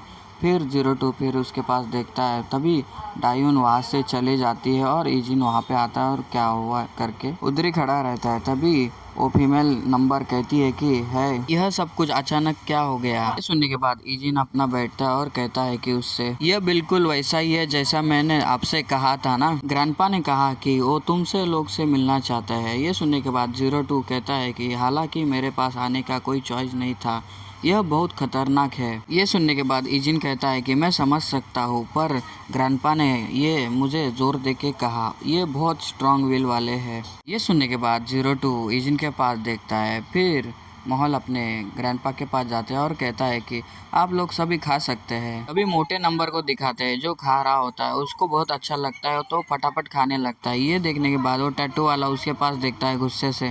तभी छोटे नंबर को दिखाते हैं जो थम्स अप देते हुए डायून से कहता है कि ये औसम है। सभी लोग वहाँ पे खाना खाने लगते हैं। तभी हमें नूडल्स को दिखाते हैं जो टैटू वाला बंदा अपने वो नाइफ डालता है और उसे खाने के लिए लगता है और तभी उस मुंह में डालता है और फिर उसको एक क्लिक होता है जोर से, अरे यार ये कितना स्वादिष्ट है, और भुक्कड़ों की तरह खाने लगता है और एटीट्यूड छोड़ देता है। ये सब देखने के बाद सभी लोग उसके पास देखने लगते हैं। फिर हमें 02 और ईजिन को और वो फीमेल को दिखाते हैं जो खाना खा रहे होते हैं। तभी वहाँ पे ग्रैंडपा आते हैं और कहते हैं कि आप लोगों को इस तरह यहाँ पर होना थोड़ा अजीब लग रहा होगा, लेकिन मैं इस अवसर को आपको सभी को धन्यवाद कहना चाहता हूँ, मतलब थैंक यू कहना चाहता हूँ आप आए इसलिए। दादाजी उनके सामने झुके रहते हैं। तभी दादाजी आगे कहते हैं कि हो सकता है कि इस बात को कहने के लिए देर हो चुकी है पर लेकिन मुझे और डायून को बचाने के लिए आपका थैंक यू। तभी वहाँ पे डायून भी आती है और उनको थैंक यू सो मच कहती है। उनका ऐसा व्यवहार देख के सभी नंबर उनके तरफ देखने लगते हैं। तभी ग्रैंडपा आगे कहते हैं कि और तो मैंने ईजिन से सुना है कि तुमने किस प्रकार की लाइफ जी है और तुम लोगों के बारे में भी। सुनने के बाद वो मोटा नंबर कहता है कि ईजिन कौन है। तभी 06 बताता है कि 01 का नाम ही ईजिन है। ईजिन ने मुझसे कहा अपने बचपन में ही वो आप सभी के बदौलत सर्वाइव कर सका। उसने ये भी कहा कि यदि आप नहीं होते तो वो जीवित नहीं रह पाता। ईजिन ये बातें सुनकर चुप रहता है। तभी ग्रैंडपा आगे कहते हैं कि और उसने ये भी कहा कि तुम लोग सभी उसके फैमिली की तरह हो। ये सुनने के बाद सभी ग्रैंडपा की तरफ देखने लगते हैं। तभी ग्रैंडपा अपने दिल पर हाथ रखते हुए कहते हैं कि थैंक यू सो मच, आप सब ईजिन से मिल सके। इसके अलावा अगर ईजिन आपको अपना परिवार मानता है तो फिर आप सभी मेरे परिवार हैं। ये सुनने के बाद सभी नंबर ग्रैंडपा की तरफ देखने लगते हैं और सुनने लगते हैं। तभी ग्रैंडपा आगे कहते हैं कि बेशक आप ऐसा नहीं सोचेंगे, लेकिन कम से कम मेरे लिए मैं आप सभी को अपना फैमिली का हिस्सा मानता हूँ। ये सुनने के बाद टैटू वाला बंदा भी ग्रैंडपा के पास देखता है और 06 और बाकी के नंबर भी ग्रैंडपा के पास देखते हैं। तभी ग्रैंडपा सबके सामने झुकते हुए उनसे थैंक यू कहते हैं। और तो कहानी की शुरुआत में हमें समुद्र का सीन दिखाते हैं जहाँ पर 06 और सभी नंबर्स आए हुए होते हैं। तभी 06 कहता है कि क्योंकि हमें अचानक जाना पड़ रहा है इसलिए हम सही से विदाई भी नहीं दे सके, और तो अपने ग्रैंडपा से कहना है कि हमने बेशक बहुत अच्छे से खाया है। ये सुनने के बाद ईजिन कहता है कि हाँ ठीक है मैं बता दूंगा। तभी बाकी के नंबर ईजिन के पास देखने लगते हैं। तभी 02 कहता है कि 01 आप अभी इस तरह से रहेंगे तो आपको अपने फैमिली को प्रोटेक्ट करना बहुत कठिन हो जाएगा। हमारे और आपके फैमिली के बीच में थोड़ा संबंध कम रखना बेहतर ही होगा। और थोड़ा सीरियस होकर कहता है कि फ्यूचर में ऐसा दोबारा नहीं होना चाहिए। ये सुनने के बाद ईजिन थोड़ा मुस्कुराता है और कुछ नहीं बोलता। तभी पीछे वाला बंदा टैटू वाला अपना नंबर कहता है कि ऐसा स्माइल मत करो और 02 ने जो कहा है उसे समझो और उसे ध्यान में रखो। तभी ईजिन ये सुनने के बाद वो कहता है कि हाँ मैं ऐसे ही करूँगा। ये सुनकर टैटू वाला बंदा ईजिन के पास देखता है और फिर दूसरे ओर मुड़ जाता है और आगे चलने लगता है। अभी दूसरे नंबर जो मोटा और काला बाल वाला और छोटा वाला नंबर जो होता है, उसमें से छोटा वाला नंबर कहता है कि चलो मिलते हैं, गुड बाय। फिर 06 भी बोलता है कि मैं तुम्हें संपर्क करूँगा, ठीक है। फिर ये सुनने के बाद ईजिन उनके पास देखता है और तभी सभी नंबर बोट में जाने लगते हैं और फिर सभी नंबर बोट में खड़े रह जाते हैं और ईजिन एक साइड रहता है और नंबर दूसरे साइड बोट में रहते हैं। फिर ईजिन को दिखाते हैं। उन्हें जाता देख के ईजिन सैड होता है और उधर ही खड़ा रह जाता है। ईजिन उनको जाता हुआ देखने लगता है। अपने दूसरे साइड से वो लोग भी ईजिन को जाता हुआ देखते हैं। तभी छोटा नंबर वाला बाल वाला कहता है कि नंबर 1 की फैमिली सच में वो लोग बहुत अच्छे लोग हैं। उसकी ऐसी बातें सुनकर सभी नंबर उसके पास देखने लगते हैं। तभी टैटू वाला बंदा कहता है कि मुझे लगता है कि मैं अब समझ गया हूँ कि 01 क्यों कमजोर हो गया है। ओ ओल्ड मैन, उसने हमें ऐसा क्या देखा कि हमें वो अपना परिवार मानने लग गया। कितना कॉम्प्लीमेंट है। उसकी ऐसी बातें सुनने के बाद सभी लोग उसके ऊपर गुस्सा करते हैं और उसके पास देखने लगते हैं। तभी उनमें से एक नंबर कहता है कि तुम्हें पता है क्या। तभी दूसरा नंबर कहता है कि क्या। तभी वो बंदा सामने की तरफ देखता है और सामने अपना ईजिन खड़ा होता है। तभी वो कहता है कि 01 उसने हमें अपने परिवार को अपनी कमजोरी को करीब से दिखाया है। ये बातें सुनने के बाद सभी नंबर ईजिन के पास देखने लगते हैं। तभी टैटू वाला बंदा कहता है कि भले ही उसके स्किल में सुधार हुआ हो, पर उसका माइंड अब वीक पड़ गया है। फिर कहानी थोड़ा पास्ट में जाती है उनके, जहाँ पर वो लोग ट्रेनिंग करते थे। हमें कैंप का सीन दिखाते हैं जहाँ पर ईजिन थका हुआ होता है और घुटने के बल हाफ रहा होता है। उधर किसी के पैर दिखाते हैं। पैर वाला बंदा कहता है कि ये बहुत अजीब है। उसके आवाज सुनकर अपना छोटा ईजिन उसकी तरफ हाँफते हुए ऊपर देखने लगता है। तभी ये कोई नहीं, अपना टैटू वाला बंदा रहता है। टैटू वाला बंदा आगे कहता है कि दूसरे लोग आपकी परवाह क्यों करते हैं, जबकि आप ऐसे दिखते हैं जैसे कि आप कुछ ही दिनों में मर जाएंगे। ये सुनकर ईजिन अपना मासूमियत की तरह उसके पास देखने लगता है। तभी वो टैटू वाला बंदा अपने ईजिन के चेहरे पे देखता है। तभी टैटू वाला बंदा ईजिन के पास एक नाइफ फेंकता है और कहता है कि ध्यान से सुनना, मैं आपकी देखभाल करूंगा कि आपको पता चलना चाहिए कि ये एक सम्मान है। ये किसी इंस्ट्रक्टर द्वारा सिखाई गई हुई शिक्षा से कभी अधिक प्रभावी। तो तुम मुझे गलत मत समझना, हालांकि मुझे बिल्कुल इंटरेस्ट नहीं है तुम में। देखो ये लोग जो पहले इंसान भी नहीं लगते थे, किसी भी तरह ये लोग इंसानियत हासिल करने लगे क्योंकि उन्हें परवाह करने के लायक कुछ मिल गया है। इसीलिए मैं तुम्हें सिखा रहा हूँ ताकि तुम जाकर अपनी जान मत लो, क्योंकि अगर ऐसा होगा कि तो यहाँ का वातावरण उदास हो जाएगा। फिर वो पड़े हुए नाइफ को दिखाते हैं। फिर ईजिन उस नाइफ को देखने लगता है और फिर बाद में और नाइफ पकड़ते हुए उठता है और स्टैंड लेता है अपना। फिर टैटू वाला बंदा आगे कहता है कि गन को साइलेंसर लगाने के बाद भी वो आवाज करती है, पर नाइफ को नहीं। नाइफ ये अलग होता है। तुम अपने एनिमी को कभी भी बिना किसी आवाज के खत्म कर सकते हो, और गन के विपरीत आपको नाइफ के लिए आपको स्वयं ही हमला करना और बचाव करना होता है। और तो इसलिए आपको कभी भी इससे हेजिटेट नहीं करना चाहिए। ये आपके जैसे किसी व्यक्ति के लिए आवश्यक ट्रेनिंग है जो शारीरिक और मानसिक दौरान रूप से कमजोर है। ये बातें अपना ईजिन सुन रहा होता है। तभी हमें दिखाया जाता है कि 3, 4, 5 दिन हो चुके हैं ये ट्रेनिंग करते हुए। तभी ईजिन को दिखाते हैं जो नाइफ की ट्रेनिंग कर रहा होता है और पीछे से टैटू वाला बंदा कहता है कि और शार्प शार्प और शार्प, ऐसा करते रहो जो आप कभी भी ये मूल बातें से आगे नहीं बढ़ पाओगे। और तो आप जैसे व्यक्ति को जिसने देर से शुरुआत की है, एक गतिविधि पर भी दूसरों की तुलना में अधिक ध्यान केंद्रित करना पड़ता है, तभी वो आगे बढ़ पाता है। ट्रेनिंग करते हुए और भी दिन गुजर जाते हैं और ईजिन को दिखाते हैं जो और भी अपने नाइफ से ट्रेनिंग करते हुए उस लकड़ी के तहने पर अपने स्लैश मार रहा होता है। इसे देखने के बाद टैटू वाला बंदा कहता है कि फास्ट, आपके हमलों के बीच का अंतर बहुत लंबा है। इसके अंतराल दौरान आपका एनिमी आप पर हमला करेगा, ये उनको कोई गैप ना दे। ये कहते ही और भी दिन निकल जाते हैं ट्रेनिंग करते हुए। तभी फिर हमें दिखाते हैं टैटू वाला बंदा और अपना ईजिन की फाइट दिखाते हैं। यहाँ पर ईजिन स्लैश मारता है, पर अपना टैटू वाला बंदा उसे डॉच करते हुए अपनी हाथों की कोहनी उसके चेहरे पे दे मारता है। और टैटू वाला बंदा कहता है कि क्या तुम ध्यान दोगे, अगर मैं तुम्हारा एनिमे होता तो तुम कई बार मर चुके होते। ये सुनने के बाद ईजिन कैसे तैसे खुद को संभालता है और स्टैंड लेता है और टैटू वाले के पास देखता है। ट्रेनिंग करते हुए और भी दिन गुजर जाते हैं और फिर हमें ईजिन को दिखाते हैं जो नाइफ के स्लैश मारता है और बड़े तेजी से टैटू वाले पे हमला करता है और टैटू वाला बंदा उसे डॉच करता है। तभी इजिन बड़े तेजी से एक अटैक करता है। तभी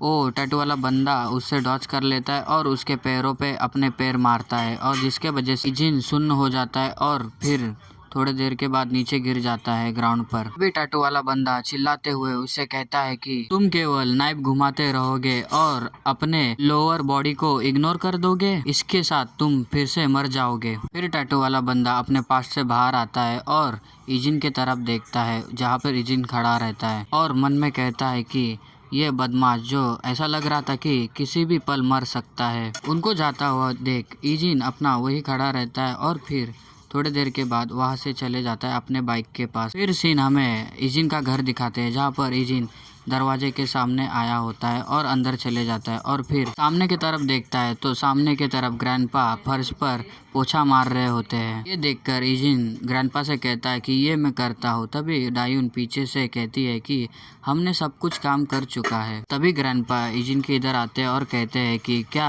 तुम्हारे फ्रेंड सुरक्षित वापस चले गए हैं? तभी इजिन कहता है कि हाँ वो चले गए और उन्होंने कहा है कि मैं उनकी जगह आपको थैंक यू कहूँ। सुनने के बाद ग्रैंडपा हंसते हुए कहते हैं कि उसे किसी भी प्रकार से मैं उनके लिए बहुत ग्रेटफुल हूँ। हमारी कहानी सुनने के बाद मुझे लगा कि हमारे जैसे आम लोगों के लिए उनसे मिलना बहुत डरावना होगा, पर पता चला कि मसला ऐसा बिल्कुल नहीं है। फिर डायून कहती है कि यह सही है, जब मैंने पहली बार उन्हें देखा तो वो लोग डरावने लग रहे थे, लेकिन जिस तरह से उन्होंने खुद को संभाला वो बिल्कुल भी डरावने नहीं लग रहे थे। ये सुनने के बाद इजिन का मुंह बन जाता है और कहता है कि क्या सच में? थोड़ा पहले का दिखाते हैं जहाँ पर छोटा नंबर डायून को थम्स अप करता है और बाकी के नंबर डायून से थोड़ा शर्माते और नर्वस होते हैं। ये बातें डायून अपनी सोचने लग जाती है। अभी ग्रैंडपा कहते हैं कि इसका मतलब सिर्फ यह है कि वो मेरे और डायून के प्रति विचारशील है। ऐसा और संभव इसलिए है क्योंकि आप हमारे फैमिली है। ये बातें सुनने के बाद इजिन चुपचाप रहता है और ग्रैंडपा की बातें सुनता है और तो वो आपकी बहुत परवाह करते हैं। ये बात मैं उनके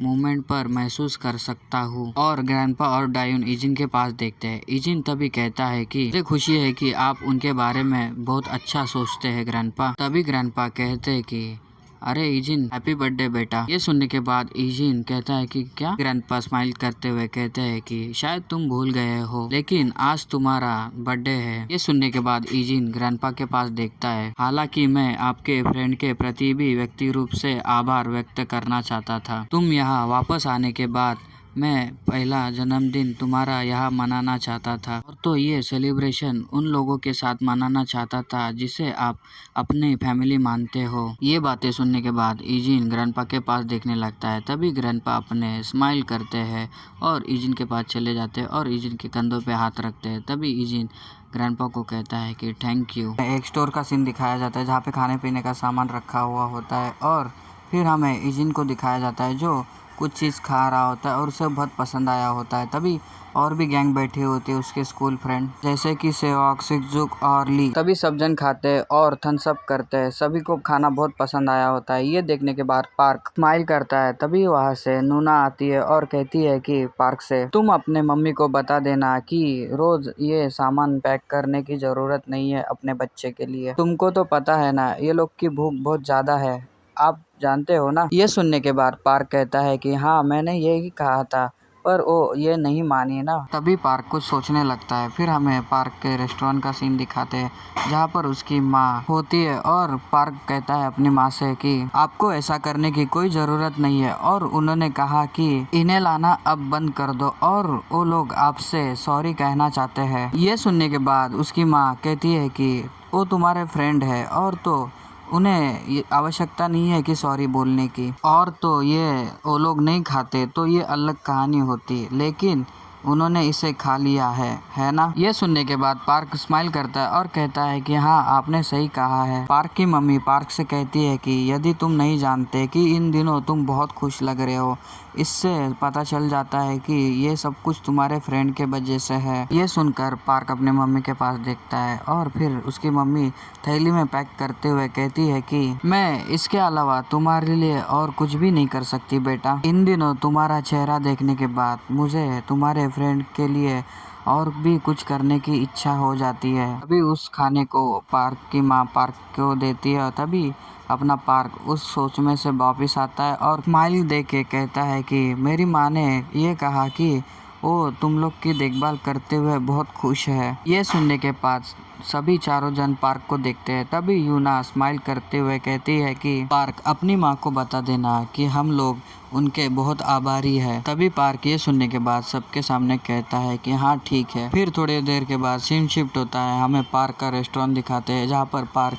दरवाज़ा खोल के अंदर आता है। तभी सामने की तरफ देखता है कि तो टेबल के ऊपर 3 लोग उसकी माँ से कहते हैं कि हमारे खाने में बाल मिला है। इन्हें देखने के बाद तो ये लोग टपोरे दिखते हैं स्कूल के। तभी पार्क की माँ झुकते हुए कहते हैं कि हालांकि ये आपके बाल जैसा दिख रहा है। तभी वो गुंडा कहता है कि ये कैसी बकवास है, इसे देखो, ऐसा नहीं लगता कि ये मेरा बाल है। अभी मेरे फूड में बाल मिले हैं तो आप मुझे ही दोषी ठहरा रहे हो। तभी पार्क की माँ थोड़ा स्माइल करते हुए उनसे कहती है कि ऐसी बात नहीं है, ठीक है, मैं आपके लिए दूसरा लेके आती हूँ। ये देखने के बाद पार्क को कुछ समझ में नहीं आता। तभी वो बोली वाला बंदा कहता है कि इसकी कोई जरूरत नहीं है आंटी, अब मेरी भूख मर गई है। तभी वहाँ पे जो लड़कियाँ पहले से ये देख रही थी वो उन लोगों के वजह से वो बाहर जाने लगती है और कहते हैं कि वो लोग फिर वैसा ही एक्टिंग कर रहे हैं जैसा उन लोग ने पिछले बार एक्टिंग किया था। अपनी ये बात पार्क सुन लेता है और फिर वो लोग आगे कहते हैं कि पिछले बार भी वो ऐसा जानबूझकर ही कर रहे थे। तभी बुली के पास दिखाया जाता है। बुली कहता है कि क्या आंटी मैं आपका दूसरा मेन्यू देख सकता हूँ। तभी पार्क की माँ कहती है कि हाँ बिल्कुल। ये सुनने के बाद वो तीनों बुली लड़के बोलते हैं कि मैं भी देख लेता हूँ। तभी दूसरा वाला भी कहता है कि आइए मेन्यू देखते हैं।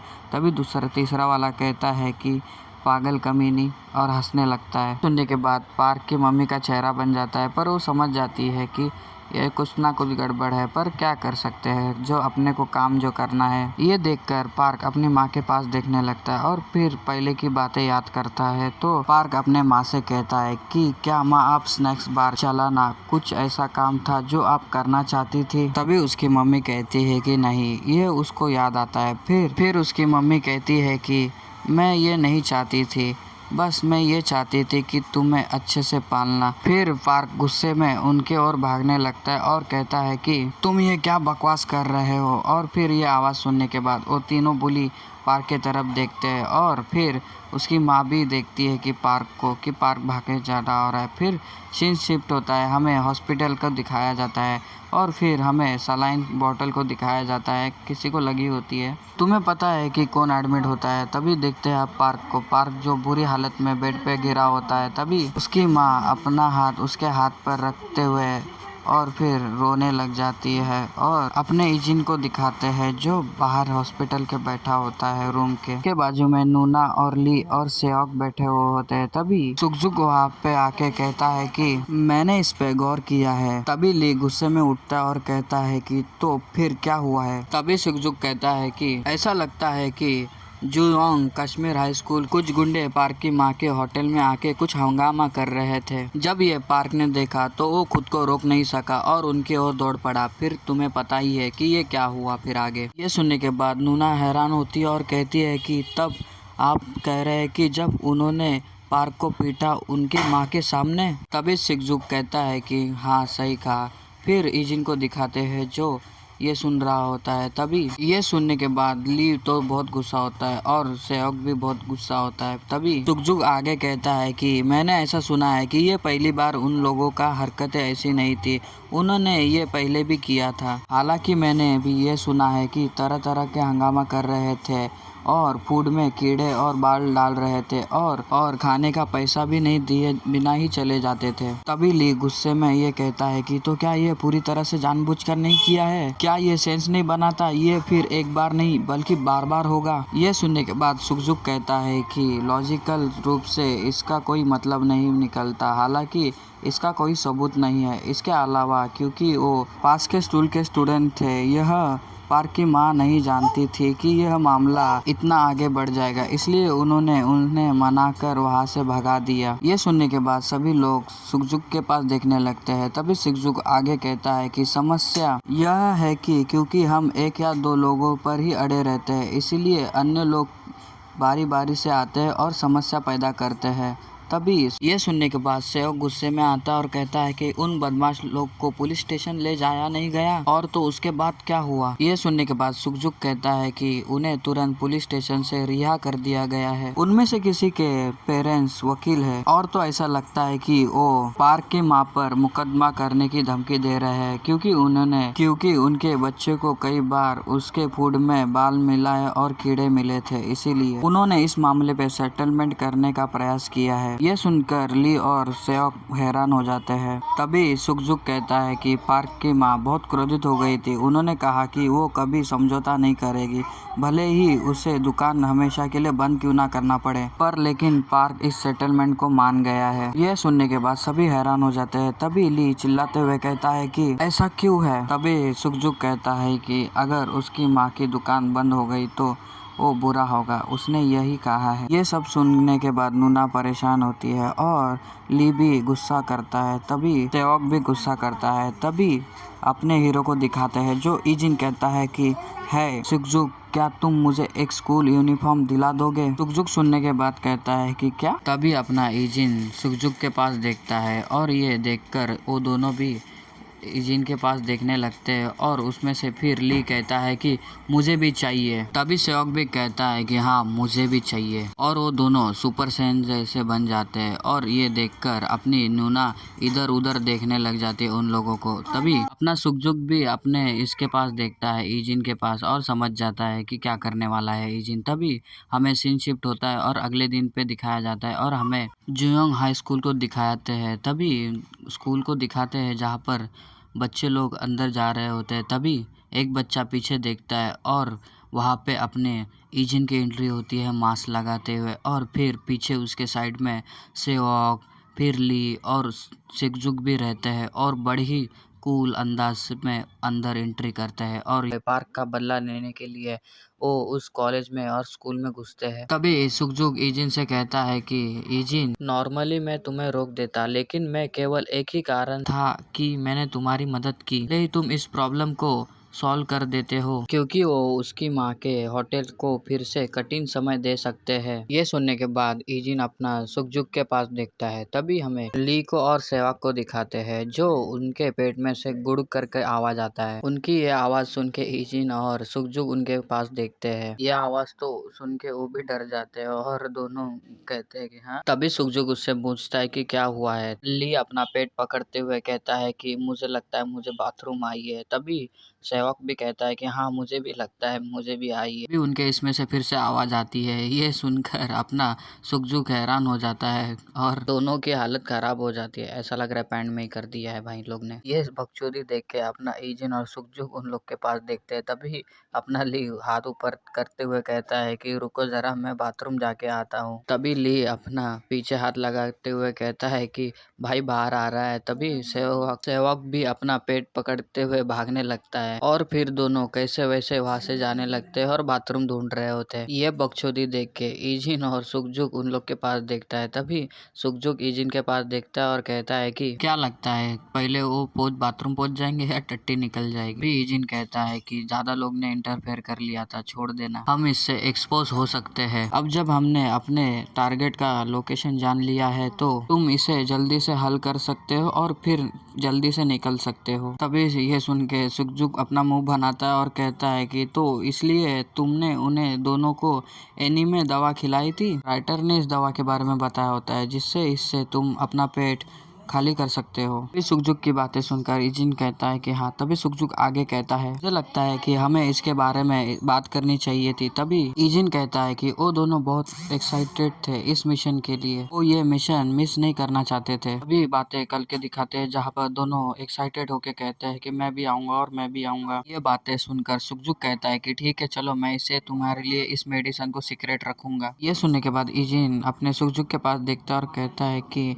उसकी आंखें भरोसे भरोसे के लायक है। सीन शिफ्ट होता है, हमें क्लास का सीन दिखाते हैं जहाँ पर वही बुली लड़के बैठे हुए होते हैं। तभी उनमें से एक बुली लड़का कहता है कि मैं उस होटल के पास गया था तो वो होटल बंद था। उनमें से और एक बंदा कहता है कि तो आज अपन मुफ्त में खाना कहाँ खाएंगे लॉल, तो क्या उसके लिए अपने को पे करना पड़ेगा? भी ग्रीन टी शर्ट वाला बंदा कहता है कि इसकी कोई जरूरत नहीं है। मैंने एक लॉयर के माध्यम से उनसे कहा है कि यदि ये मुकदमा करते हैं, हमने जो खाना खाया है उसमें बाल और कॉकरोच होने के कारण उन्हें इसमें से निकाल देंगे। तभी वो हंसते हुए आगे कहता है कि वो लोग क्या कर सकते हैं, वो लोग को रहना है तो वो लोग को मुकदमा भी नहीं करना पड़ेगा। ये बातें सुनकर वो तीनों हंसने लगते हैं। उसमें से एक बंदा कहता है कि यार तुम तो डेविल हो यार। तभी दूसरा वाला बंदा कहता है कि जब मैं सोचता हूँ तो मुझे याद आता है कि पहले मुझे कूड़ेदान से कॉकरोच पकड़ने में बहुत परेशानी होती थी, और हंसने लगता है। और तीसरा वाला भी हंसने लगता है। तभी क्लास के रूम का डोर दिखाते हैं जहाँ पर कोई खड़ा होता है। तभी वो अपनी एंट्री ले लेता है और तुम्हें पता ही है कौन है। और लाजवाब एंट्री लेते हुए आ गया है हमारा ईजिन। उसे अंदर आता हुआ देख के तीन लड़के लोग उसके पास देखते हैं। तभी ईजिन फटाक से आके उनमें से जो खड़ा था उसके सर के बाल पकड़ लेता है और उसको जमीन पे दे मारता है। ये देखकर तीनों भी उधर देखने लगते हैं। तभी ईजिन दूसरे वाले को किक मारता है जिसके वजह से वो सीधा जाके बेंच लेके नीचे गिर जाता है ग्राउंड पर। ये देखने के बाद तीसरा वाला गुस्से से कहता है कि तू कौन है बे साले। तभी ईजिन घूमता है और उसके चेहरे पे अपना पंच मारता है जिसके वजह से वो भी जाके नीचे ग्राउंड पर गिर जाता है। तभी देख सकते हैं कि आजू बाजू वाले लोग उनको देखते हैं और तीनों लड़के नॉक पड़े होते हैं। और फिर ईजिन अपना उसके सामने खड़ा हो जाता है ग्रीन टी शर्ट वाले के पास। ये देखकर ग्रीन टी शर्ट वाला हैरान होता है। तभी ईजिन उसको घूरे जा रहा होता है। तभी सामने वाला बंदा कहता है कि साले कमीने तू है कौन बे। उस क्लास में और भी बुली लोग एंट्री करते हैं ये शोर शराबा सुन के, और सुजुक को दिखाते हैं जो उनके सामने खड़ा होता है। तभी बुली वाला लड़का चिल्लाते हुए कहता है कि देख क्या रहे हो, ये कमीने हमें बुरी तरह से पीट रहे हैं। ये सुनकर ईजिन भी अपना पीछे देखने लगता है। तभी उन बुले लड़कों के पास दिखाते हैं जहाँ पर सुजुक खड़ा होता है। वो जल्दी से रिएक्ट करते हुए एक के ठुड्डी पे मारता है और दूसरे हाथ से एक के गालों पे पंच मार देता है। इसके वजह से दोनों भी गिर जाते हैं। तभी तीसरा वाला सुजुक को पंच मारता है। उतने में सुजुक उसको अपनी बैक किक मार देता है पीछे, और फिर एक चौथा बुली लड़का आ जाता है और सुजुक के ऊपर पंच मारता है, पर सुजुक अपना हाथ आगे करता है, उससे डॉच कर लेता है। तभी सुजुक को एक ओपनिंग दिखती है और उसके चेहरे पे अपना पंच मारता है जिसके वजह से उसका चेहरा ही पचक जाता है और खून निकलता है। तभी पांचवा बंदा सुजुक के पीछे आके उसको पंच मारने लगता है। तभी सुजुक जल्दी से जाके उसका हाथ मरोड़ देता है और फिर उसके पैर पे पैर मार देता है। फिर उसको ग्राउंड पर दे मारता है और जल्दी से जाके छठा और सातवें बुली लड़के को दोनों पंच मार देता है। और फिर आठवें बंदे को मारते मारते उसको क्लास के बाहर फेंक देता है और फिर एक स्टाइल से लुक से खड़ा हो जाता है और सभी नॉक पड़े हुए होते हैं और एक बंदा बचा हुआ होता है, शायद ये तो उनके साथ में नहीं रहता शायद से। और फिर ये देखने के बाद क्लास के सभी लड़के लोग हैरान हो जाते हैं और वो लोग के पास देखने लगते हैं। तभी बुली लड़का हैरान होके कहता है कि माँ की आग, ये लोग कौन है पे। ये कहते ही अपना ईजिन उसके सर के ऊपर खड़ा रहता है जिसके कारण वो बहुत गुस्सा होता है और दांत पीसते हुए अपने टेबल से उठते हुए ईजिन को एक पंच मारने जाता है। तभी ईजिन उस पंच को डॉच करता है और फिर उसके हाथ पकड़ लेता है और फिर उसके बाद उसके चेहरे पे ये देव मारता है जिसके वजह से उसके चेहरे से खून निकल जाता है। और फिर वो एक ही पंच से वो डायरेक्ट ग्राउंड पर गिर जाता है और दर्द के मारे चिल्लाने लगता है। और फिर वो खुद को संभलते हुए दर्द में अपना चेहरा देखता है। तभी ईजिन अपना उसके सामने बैठ जाता है और फिर उसको बैठते हुए घूरने लगता है और फिर वो भी ईजिन की तरफ देखता है। फिर वो बुली लड़का ईजिन को देखते हुए कहता है कि तुम ये क्यों कर रहे हो। ये सुनकर ईजिन अपना उसके पास घूरते हुए देखता है और आगे कहता है कि वो होटल। ये सुनकर वो हैरान हो जाता है और कहता है कि क्या। तभी वो होटल को दिखाते हैं। तभी फिर ईजिन को दिखाते हैं और ईजिन से कहता है कि वहाँ दोबारा जाने के बारे में बिल्कुल मत सोचना, और तो यही बात ये तुम्हारे फ्रेंड पर भी लागू होती है, क्या तुम समझे। अभी वो बुली लड़का कुछ बोलने ही जाता है और गुस्से में कहता है तभी उतने में ही वो नीचे देखता है और नीचे देखता है तो ईजिन ने उसका हाथ पकड़ के उसके उसमें से एक उंगली मोड़ दी होती है जिसके वजह से वो चिल्लाने लगता है। तभी ईजिन कहता है कि आंसर दो। ये सुनने के बाद वो बुली लड़का कहता है कि अरे यार तुम्हें क्या लगता है, तुम ऐसा करने के बाद तुम बच पाओगे और तो मैं तुम्हें ढूंढ लूंगा और तुम्हारी लाइफ बर्बाद कर दूंगा। यही बात उस होटल के लिए भी लागू है। इतना ही सुनने के बाद इजिन फटाक से उसका दूसरी उंगली पकड़ता है और मोड़ देता है। उंगली टूटने के बाद वो जोर जोर से चिल्लाने लगता है और फिर उसके आंखों से आंसू भी आने लगते हैं। ऐसा ही चाहिए साले को। और फिर इजिन बैडस लुक में कहता है कि आंसर दो। ये कहने के बाद ये एपिसोड यही खत्म होता है और मिलते हैं नेक्स्ट एपिसोड में। और अपना ख्याल रखना, मिलते हैं, बाय बाय।